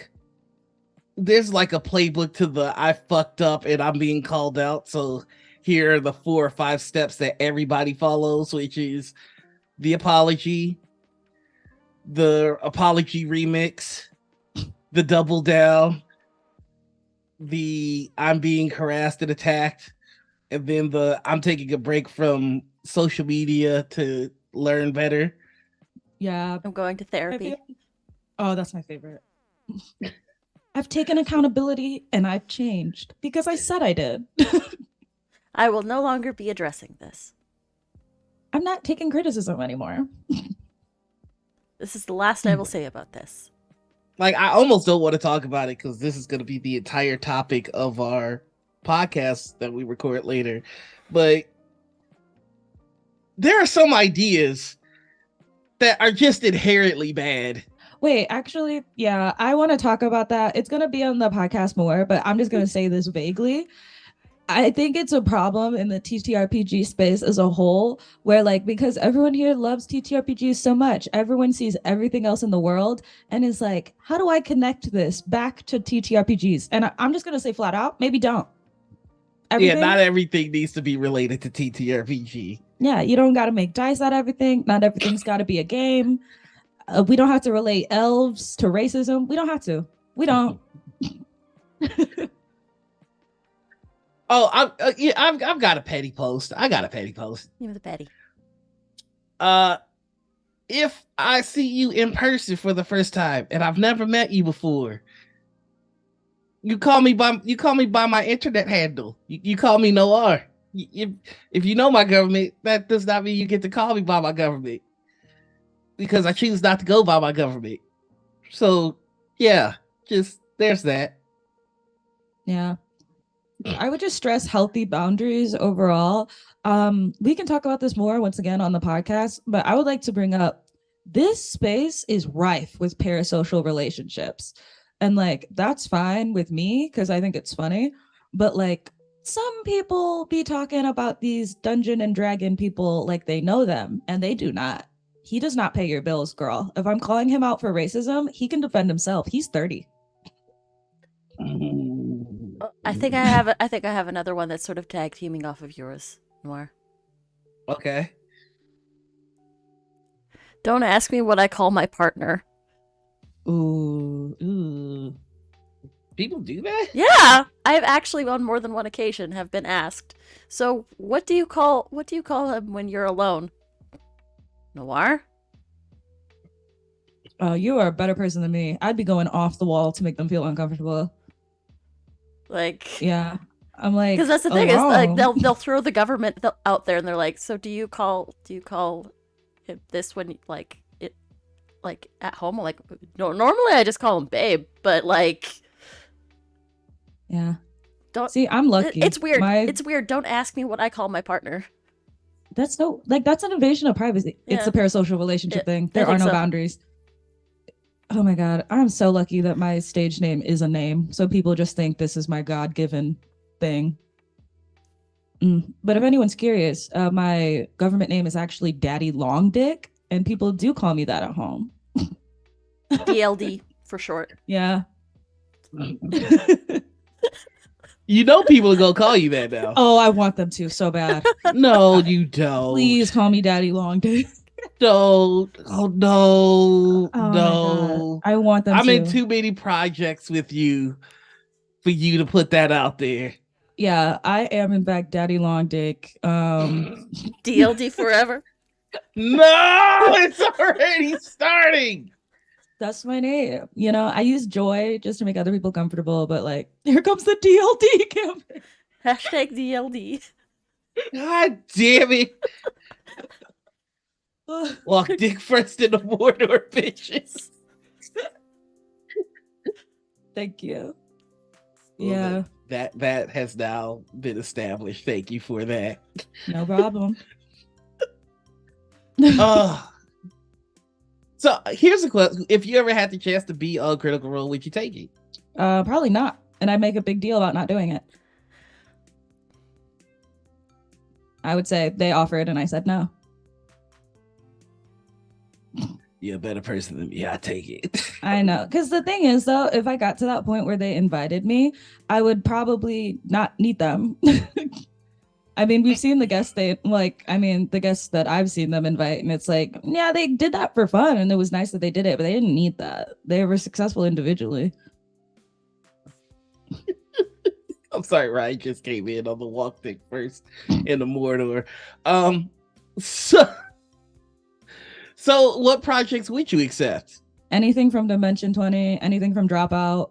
I just want to be where people like me are represented. I'd like to see Joy on Dirty Laundry. Oh, I would win Dirty Laundry. Oh, the way me and my friend talk about this frequently, all the stories we have that would like have us win. No. How many I of them would are not. just trauma dumps? Would you believe almost none of them? Most of them are horror stories.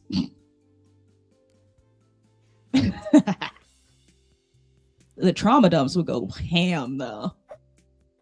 I got hit by a car and then immediately had to keep going to ballet practice. What's DLDDL? Let's see. Daddy long dick. Dick Long. Dick long.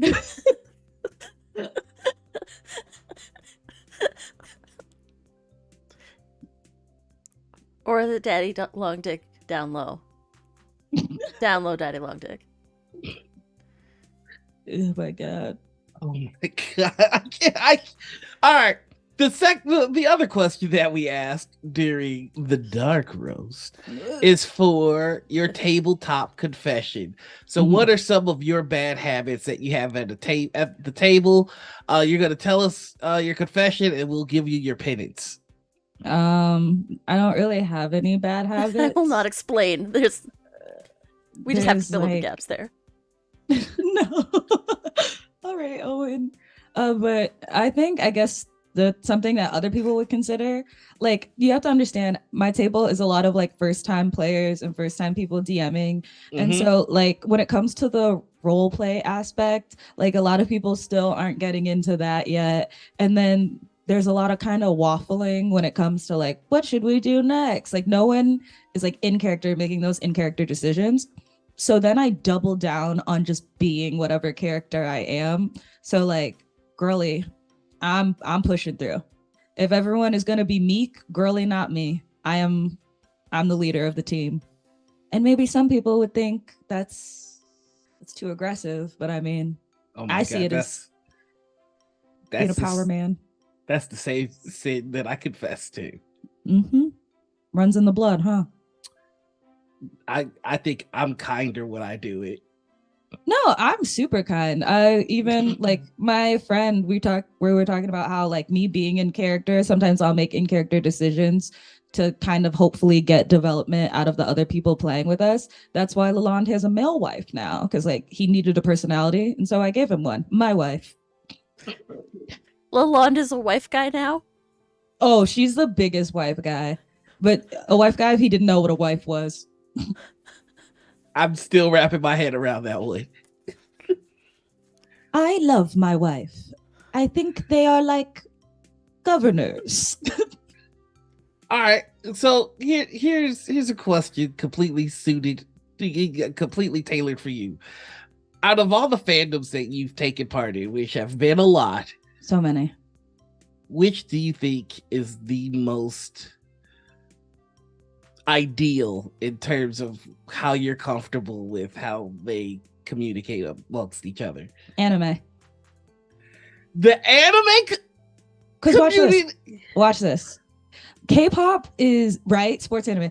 The thing about the anime community is that like you really can avoid anything you don't want to see because people are so open about it, and you can find like anime is not a genre, like it's not a monolith. There's so many.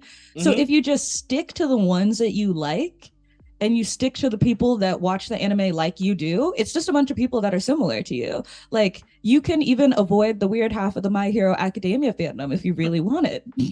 Okay, what's wrong with My Hero Academia? First off, we're not moving past that. Watch this. The same problem that any anime has when most of the characters are children. Oh, Okay, yeah, Yeah. okay, yeah, Yeah. yeah, yeah. That's the issue. And what sucks is like the thing about the artist, like the creator, the mangaka for My Hero, Mhm. he is also kind of weird. Weird, weird how. Just like Google this real quick. He drew what Hagakure, the invisible girl, would look like if she was visible. And the way he did that, not appropriate. She's a child. My Hero Academia. Images. Just everyone taking a pause to look at it. No. Yeah, that's official art. Are you sure this is official? Yeah, he did that. And like fans were inconsolable for a day. Yeah, the Hagakure MHA cover was really something. No, this isn't real. This is a no with the keep out. Yeah, that's official. No, it's oh no. Yeah. So I don't yeah. Fans reflect the artist on that one. So Haikyuu fans are so wild. Those boys just want to play volleyball and be friends. And fans just like that. I like my Hero Academia. Yeah. Me too. Do I have to stop watching this now? I mean, you don't. I mean, I would just because the quality goes down. I'm sick of finding out things that I love are fucking creepy. Do you like Attack on Titan? No, because you keep telling me not to watch it, but I keep seeing Eren Yeager memes, and I kind of want to watch it. But do you want to know what the creator of Attack on Titan said? What did the creator of Attack on Titan say? I'll tell you later. Oh no, say it now. Oh, the chat says the audio is robot-y. What is robot?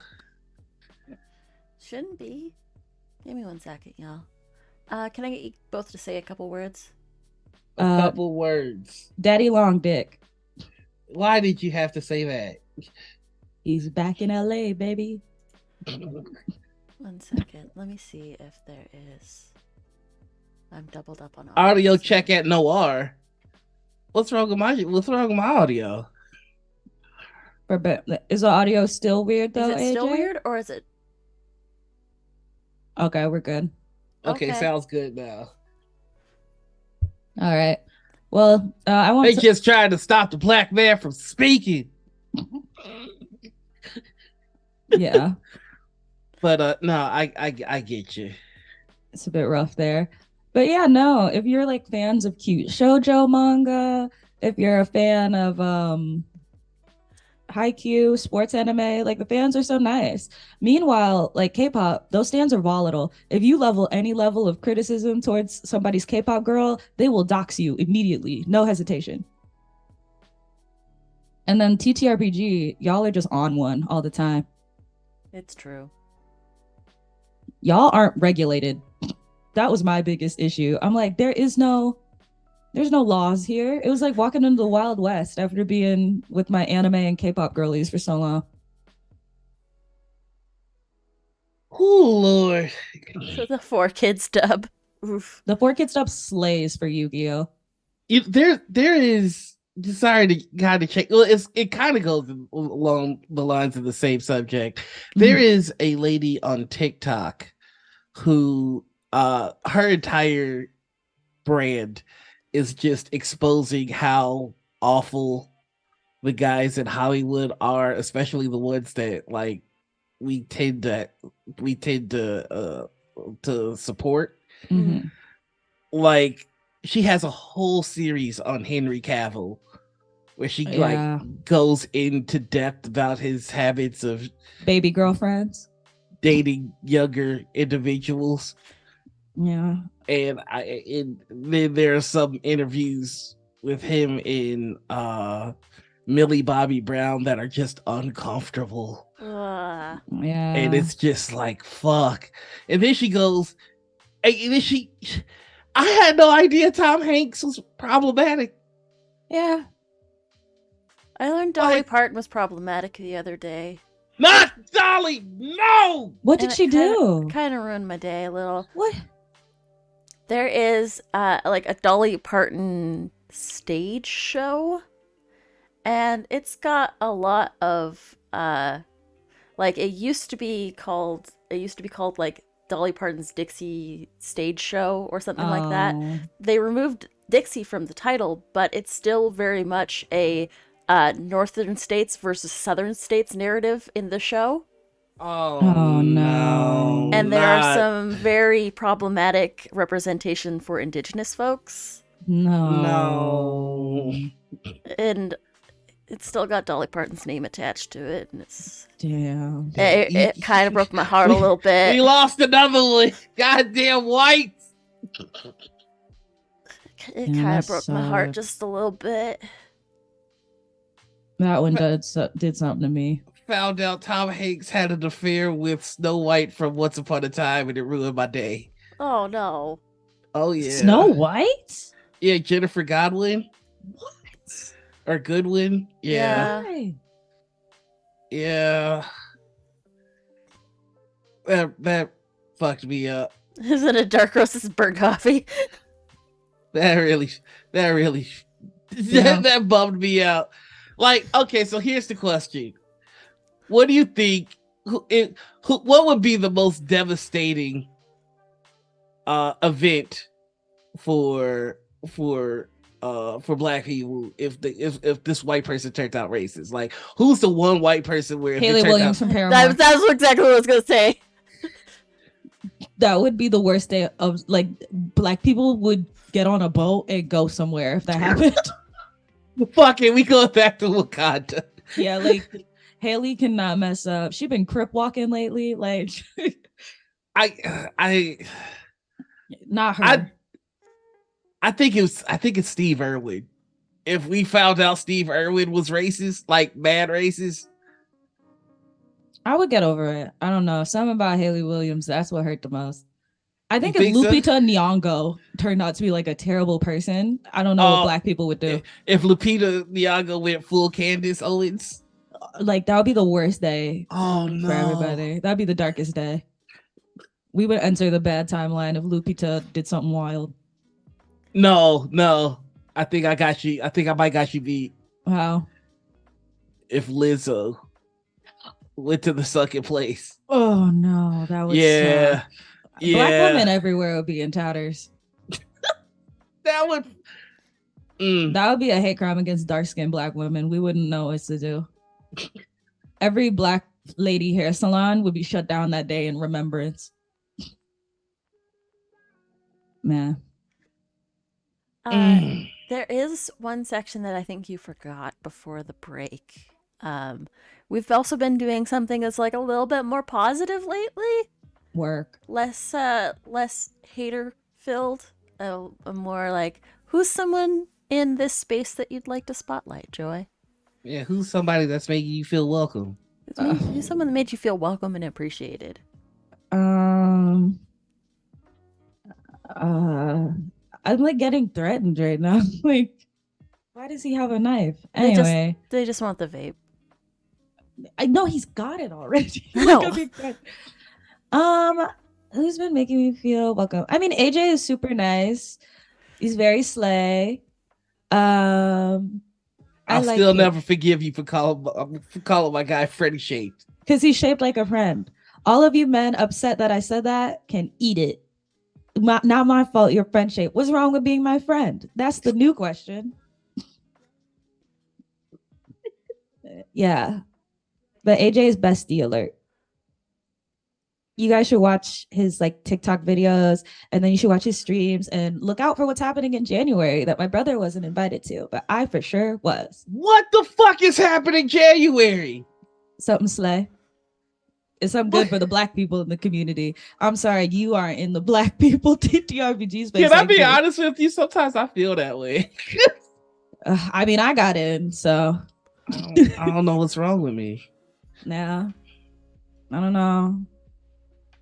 Honey wasn't invited either. Just me. Wow, AJ, you ain't ostracized, folks. You know. I'll tell you later. Man, oh, I Yeah. get told last. That's cool. No, it's If it fine. helps, uh, let me do this for AJ. I'm lying for fun. I was not invited. I just like to gaslight people. What's wrong with you?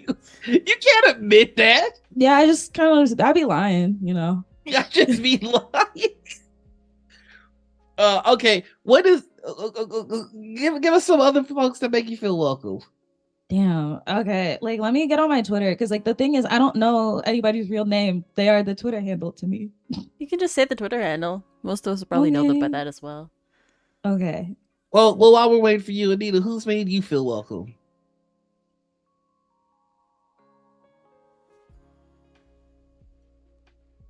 Um, uh, Gnome and Eris have made me feel real welcome. Like Oh, they've been some good homies when when I came to the city, and it's been nice hanging out with them and like getting to actually know people behind the screen.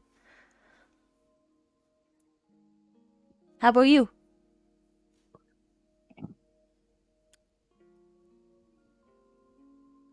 good question. I've gotta go with two of my faves. Kelsey over at Pokemon has made me feel extraordinarily welcomed. I am the Twitch director for Pokemon Go. Kelsey helped me get into that, and Pokemon Go is a wild community to be introduced to, and it can be a little overwhelming, but Kelsey has kind of taken me hand in hand and helped me with that. Hell So yeah, very much appreciate that. Marcus over on Gen Con has Marcus Goopy. never wavered and give me a hand. Love that.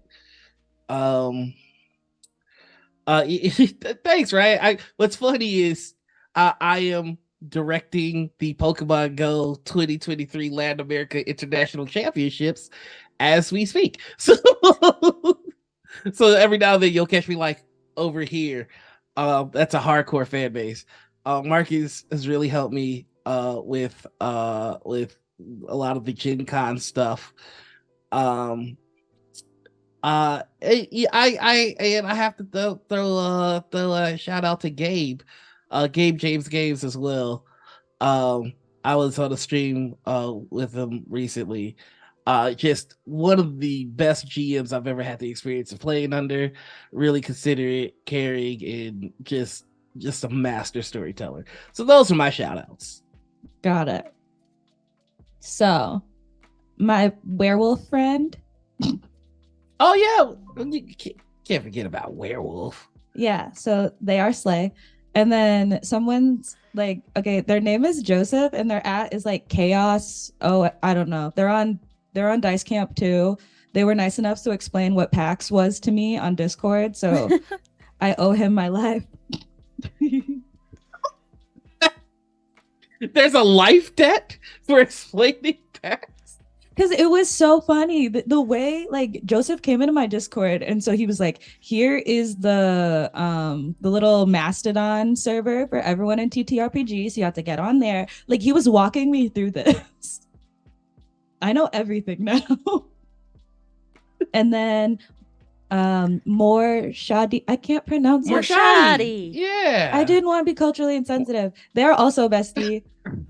We just be in the DMs. My favorite thing is that like he will send me information about like TTRPG stuff while I'm in the club. Like, he doesn't know I'm in the club, but I'm in the club, and so I will literally stop talking to people in the club to be like, wait, I have to answer this, and just be like, oh, that's what they doing with the TTRPG now, huh? And then I go back to the club. I can't believe you picked the anime community over the TTRPG space. That's Are you kidding me? wild. This place has been like kind to me, but I know it's not kind to everybody. I mean, The anime space is notorious for being gatekeepy and like kind of toxic, though, dude, isn't I it? farmed thousands of followers in that community very easily, and everyone was super swell about it. I don't know. Maybe Wow. you guys are just doing it wrong. Maybe my Maybe. takes are wrong. Oh, Bree. Maybe Stretch. I'm the problem. You are probably. Ugh. Nor it is also very generational. Okay, that's fair. Yeah. But I'm not old. I'm No, you're I'm young old. and spry. You're old. I You say mean, as every like, bone cracks in your body from the stretch. yeah, Wow, Nita. ASMR. I was Who's mostly calling up myself out with that.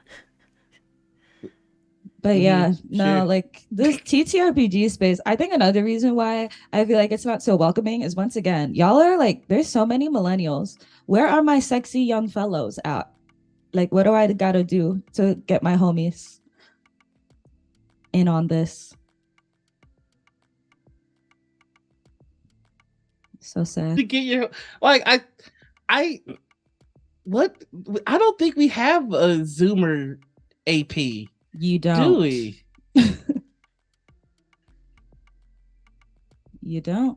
I mean, I could bring Damn. my friends into it though. Oh, how do you get the attention of Zoomers? Why don't they hire me? Yeah, how do we get the attention of Zoomers in the TTRPG space? Right? Owen, thank you for chiming in to prove what I'm talking about. Like you have to understand D&D is a lot of rules and there's a lot of prep you have to do it.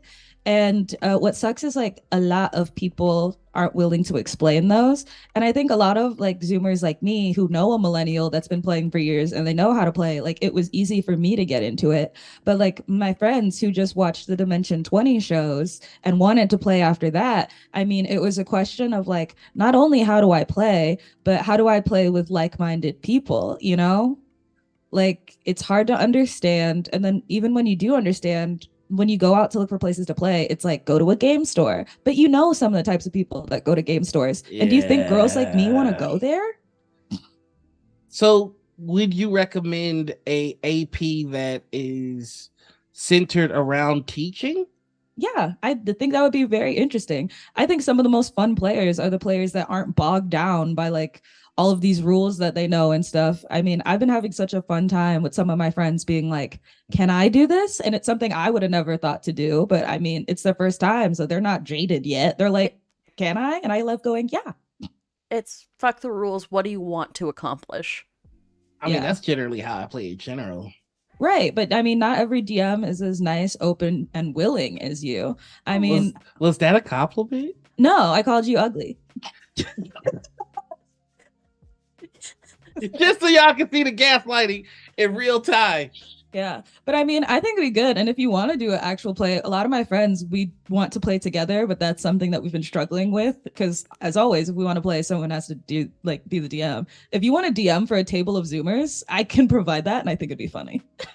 I'd love to do a one shot with a bunch of Zoomers. Just don't call me old.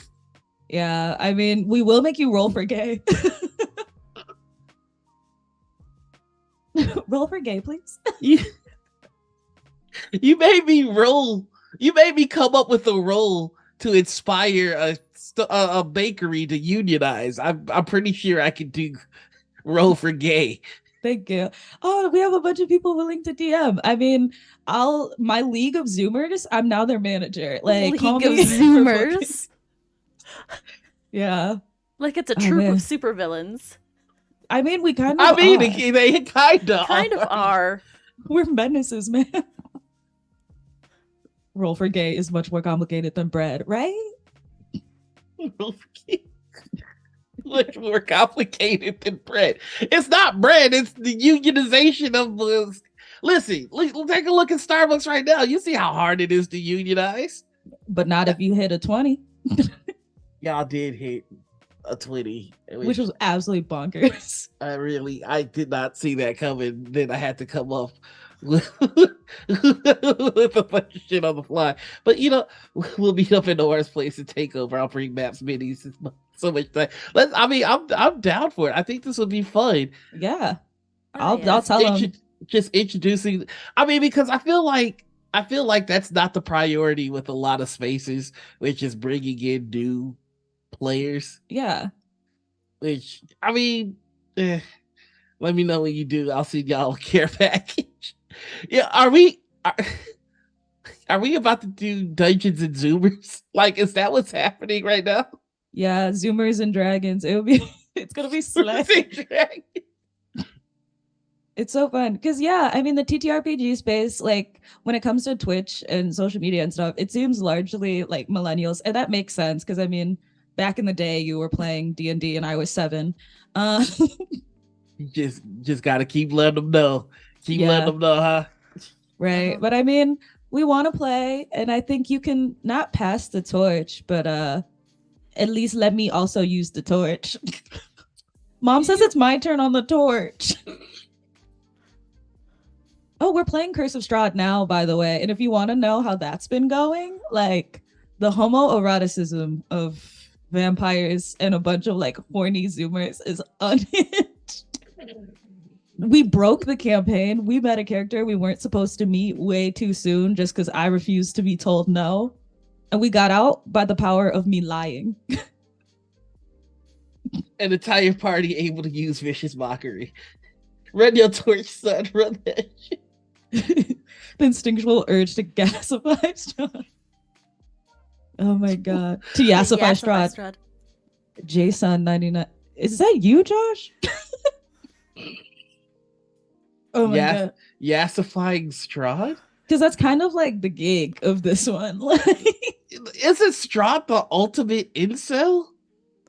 Stop. We haven't gotten that far. But the thing is, we found the girl that he's supposed to be obsessed with and we hate her. So we're like supposed to be protecting her and we don't want to. And I don't think we're going to.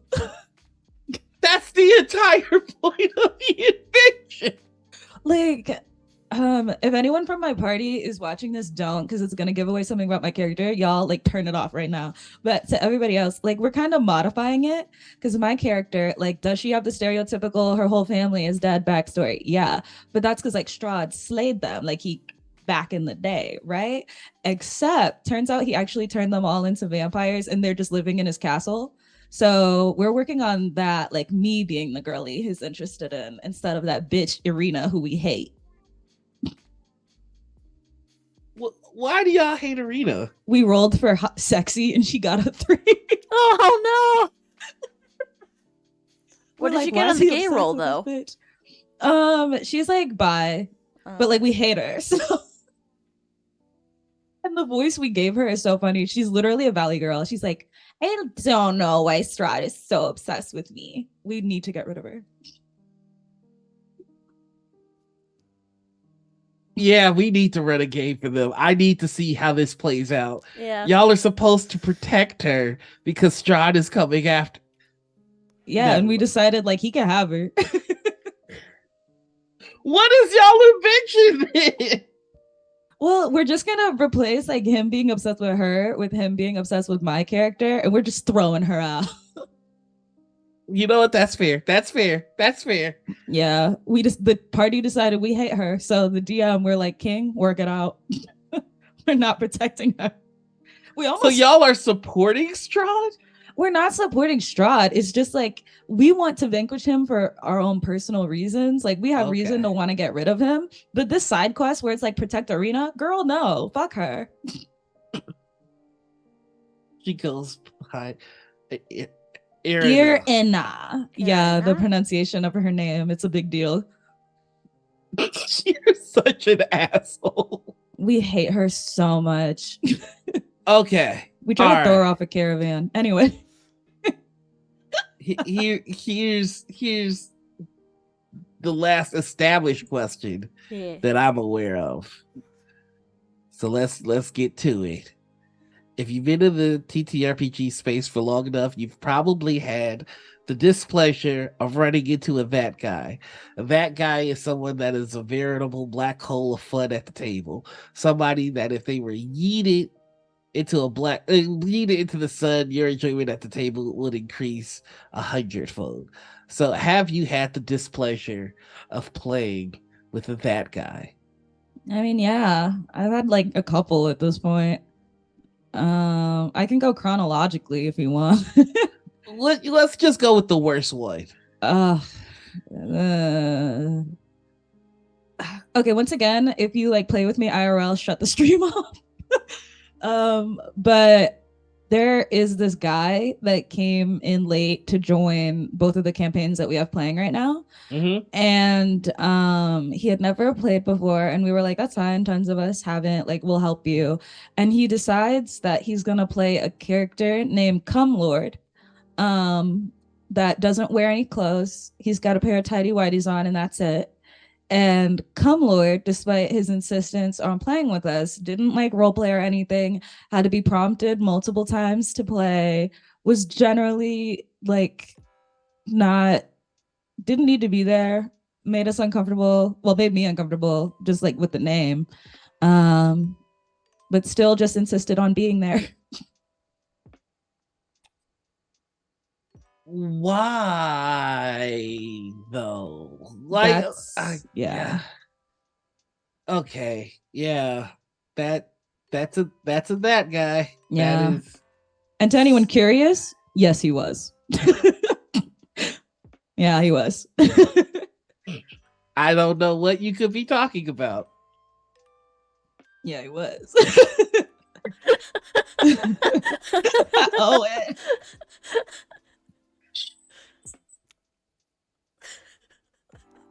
Is he still at the table?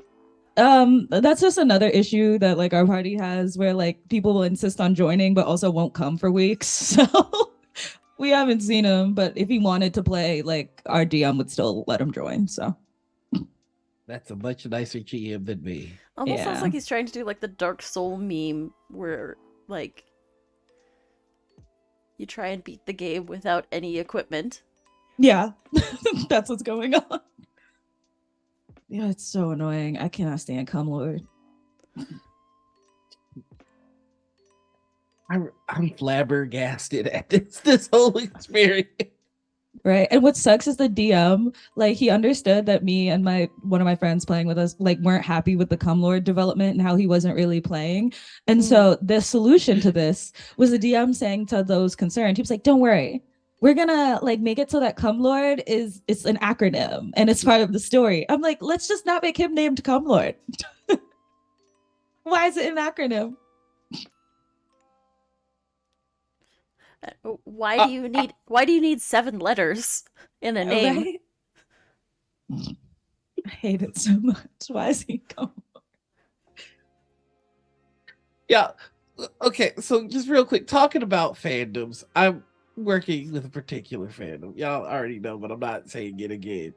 And these motherfuckers have have found promotional codes that they weren't supposed to. And we have no idea why. So there's like a fire going on over here. So don't mind me if I'm like, what the fuck is going on?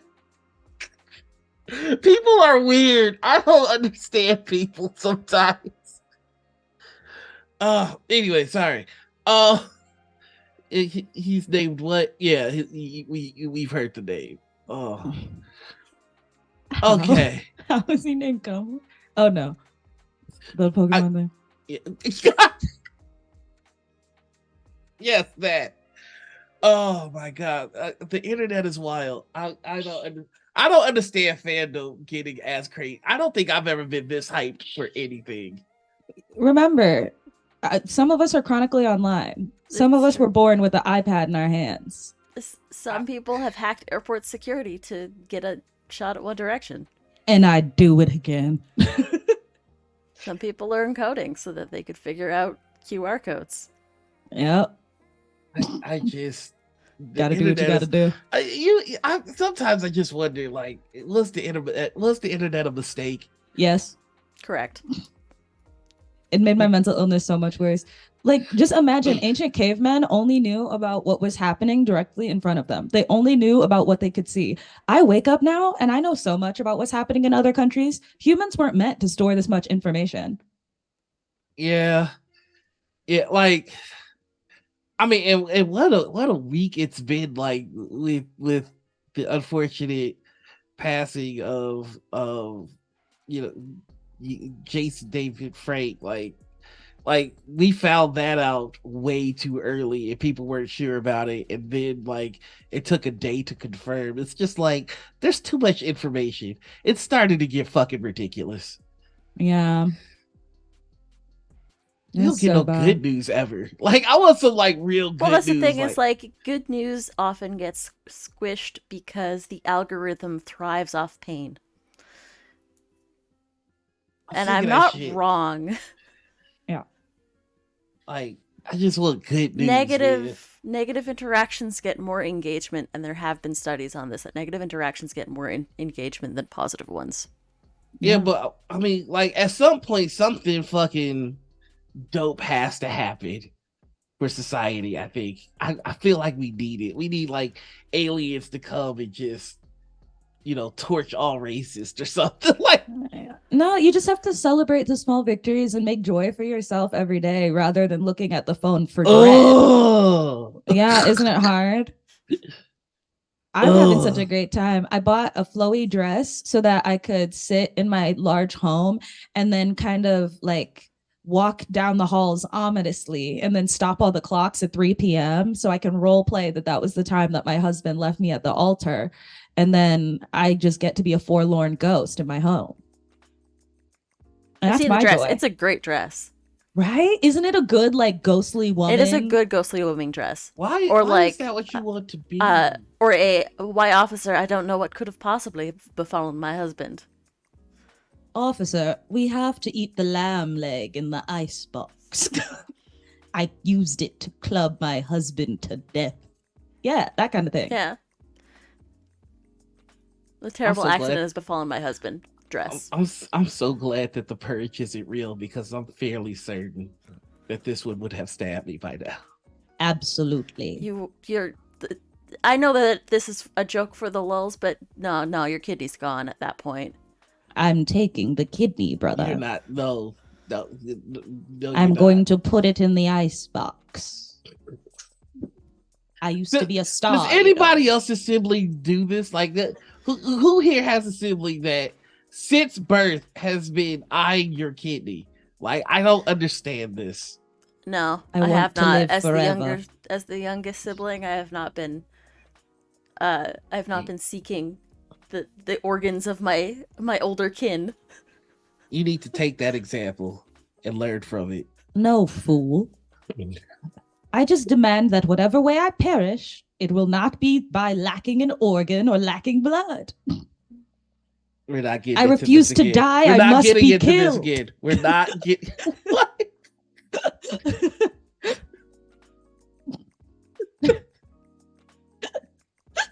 All right. Does anybody have any questions? Because I think I'm fresh out. We have that deal where we'll kick each other's ass if we're offered millions of dollars. Are you familiar with the offer? No. Okay, the question just goes, would you beat your sibling's ass if somebody paid you $10 million? I And think you would beat my ass if I didn't take that deal. oh, absolutely. The thing is, I would let you beat my ass. I just have to have like 5 of the 10 million. I mean, that seems Half fair. up front, Okay. yeah. Yeah, That perfect. seems a lot fair than I thought you would go. I thought you would argue for like 60 or 70% of No, it. because I know you have to be incentivized to beat my ass. I think mentally you would struggle and it would be like awkward for me. Like the mental and like psychological damage that would give to you. Like, yeah, no, you can have that. Well, that's the thing, though. Is like, at least in my family, you're assuming that I haven't. That you haven't what? I haven't beat the shit out of my siblings. Me and Tyson used I to get into it. Like I used to kick I it. I We used to can't kick each imagine other's you ass. fighting. I'm small.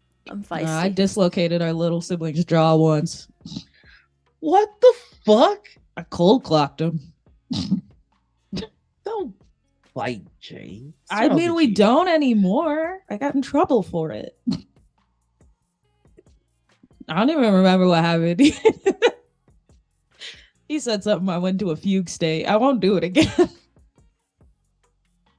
Here's a question for both of y'all. If you could meet any fictional character, but you had to spend 48 hours with them straight, who would you meet?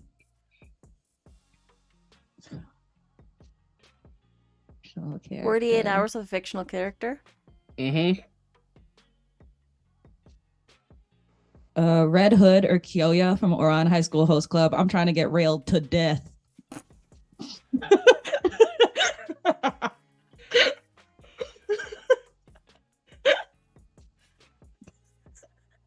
don't know where I thought that was gonna go. That was. You knew exactly where that question was going. No, I didn't, because I thought the caveat of you have to spend 48 hours with it would be a detriment. Because like you want to spend 48 hours with Jason Todd, the sociopath psycho. It'll only take me an hour to kind of just, let them know what's up. And then the other 47. Rail to death emojis. Okay, oh, Jesus. Why is there an emoji for that? Well, no, it's a series of emoji. I'll put it in the chat for everybody so you guys know what I mean when I say rail to death emojis. Yeah, but now everyone else can answer the question. 48 hours. No. Oh, and remember, first hour convincing, 47. Yeah.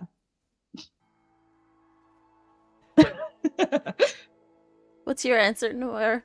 Bring us home. I don't. You answer. I don't. 48 hours with a fictional character. I'd be Doctor Who companion for 48 hours, because then it's not actually 48 hours. No, Owen, I honestly did not think that, because I'm thinking like if I were to meet a fictional character, I'm not gonna be able to just convince Incredible. them. I put the rail to death. And now that is also immortalized on the overlay.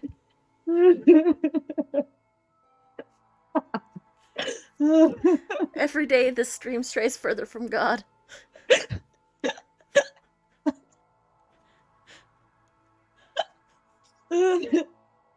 Night bondage. Oh god. I can. Give me 1 second. Oh, that is so funny. It's just copy that. Paste that. What do you don't support? At the computer.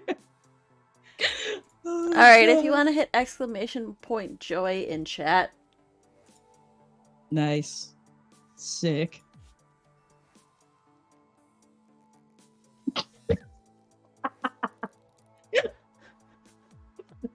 Oh my god. The real to death emoji slay. Yeah. So thanks for the opportunity. I mean, I don't know that where we're gonna go from here, because I think we've thoroughly broken your sibling. Like, I think they're done. Haunted. This is the face of regret. Yeah, I mean, I destroyed the prior host, so that means I'm the new host. I did it. I broke his spirit. The show's mine. Hydrate. Hydrate.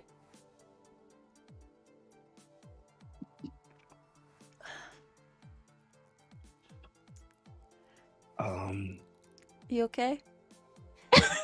Why is this what does it? I think it's just the straw that broke the camel's back. Would you rather live in the desert or a deserted island?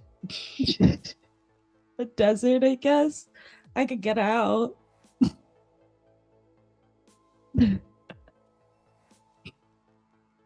Let me interview you now. I think I'd have a better chance on a deserted island. Sure, interview me. So you've been DMing for many years now, and I think like you've reached a point where you've like played through so many games. Is there any game, or maybe is there something that you'd like to put in a game that you just haven't had the opportunity to yet? Yeah. You can't be like. I guess I kind of want to run a game with more political intrigue instead of high fantasy adventure. Really? Yeah. They're trying to weaponize me in your chat now. God. Well, thanks everybody. Would you rather be friends with Superman or Spider-Man? Superman. Okay. There's something I can say there, but I'm not gonna because I cherish Jesus Christ! Yeah. I went on the best ideas for kids to find questions that hopefully you couldn't fucking ruin. Would you rather always be dressed up or always wear your pajamas? Oh, I would wear my pajamas. Yeah, I would wear pajamas. How about you, Anita? I'd always wear my pajamas. I was half considering just doing this stream in a robe. It would have been fun. We could have had the cozy episode. Yeah, that's how I would Hey, describe Latia. this episode. Oh It's my God, as Latia is here. cozy.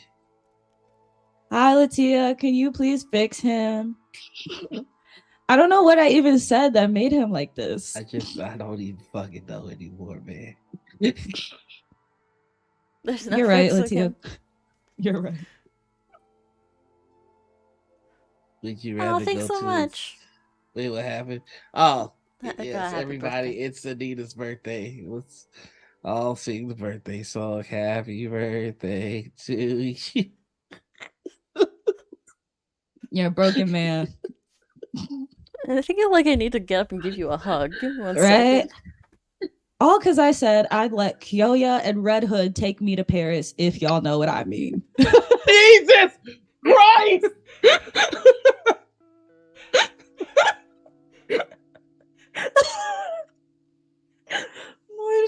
The perfect use of the emojis. This is my show now.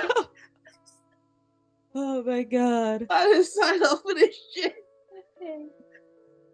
Listen, I'm so repressed. I gave you the opportunity to find me a spouse and you rebuffed me. And so now look at me. Commissioning artists to draw me getting my back eviscerated.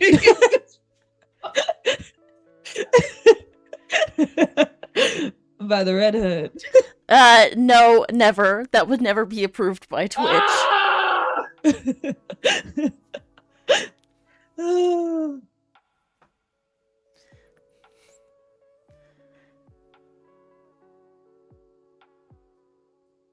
This is real-time family trauma.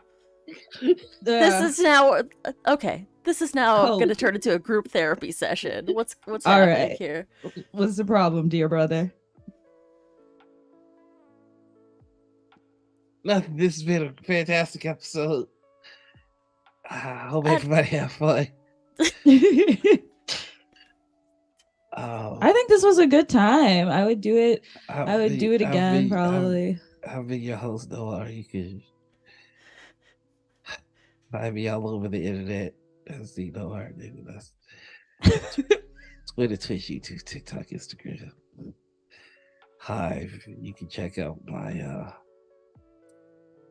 website. It's got merch.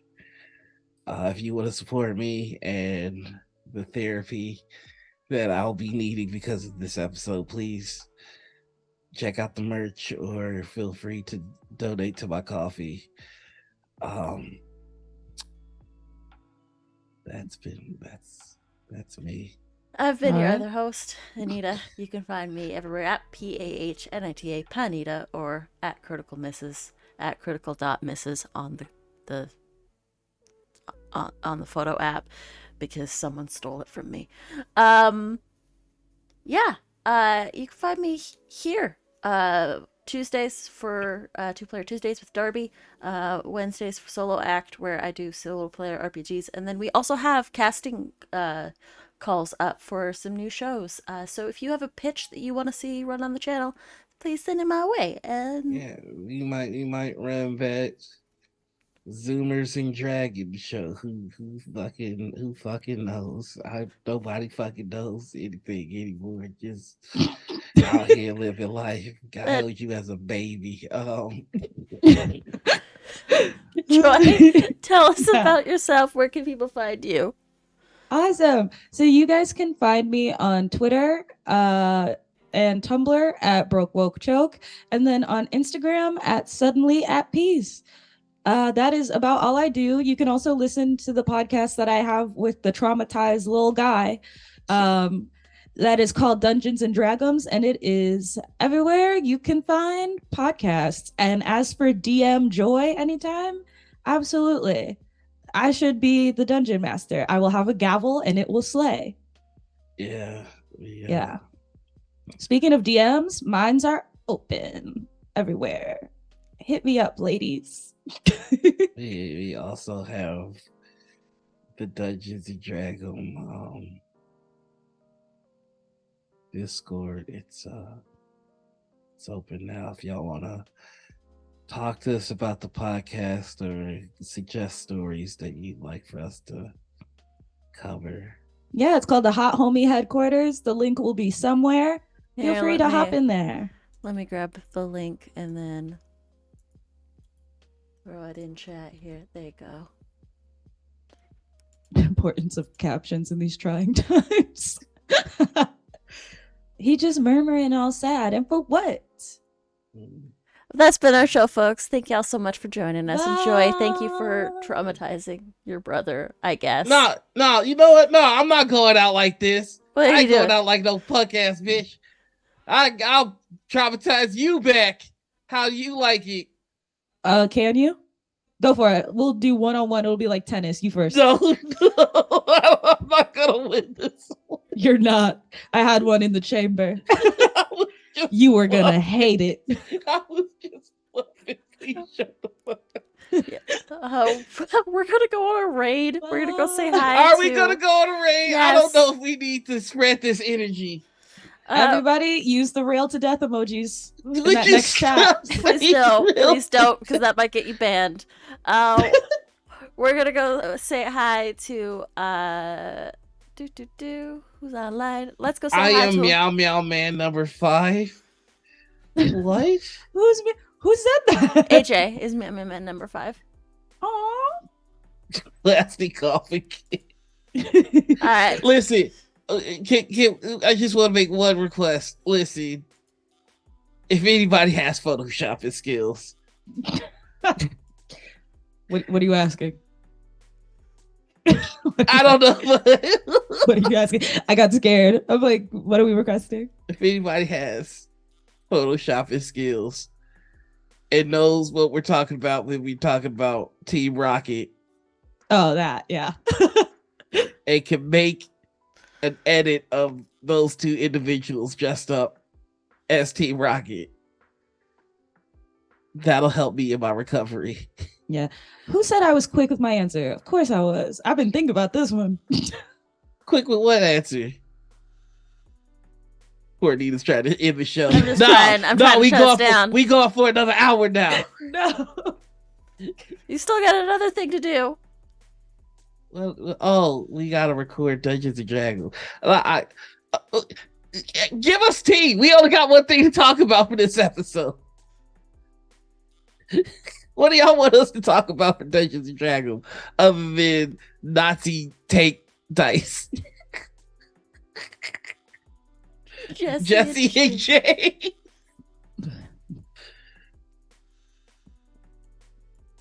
What are y'all? Oh, okay. Just join our Discord. All the girlies get in the Discord right now. Did we link the Discord? I did. I threw it in chat, but I'll throw it in there again if folks want to join. At Hot Homie Headquarters. All right, bye. We have to let Anita end the show, y'all. No, I'm keeping it going. Anita keeping it going while he talks. Don't do it. Don't you do it. Don't you do it, Anita. All right, we're gonna go on a Anita, don't you do it. We're gonna go say hi to Lovely. I've started the raid. I've started the raid. Showing up. Anita, don't you fucking do it. I love you. Anita, don't you fucking do it. Did you do it? I can't believe you. I can't believe you've done this. I've done it.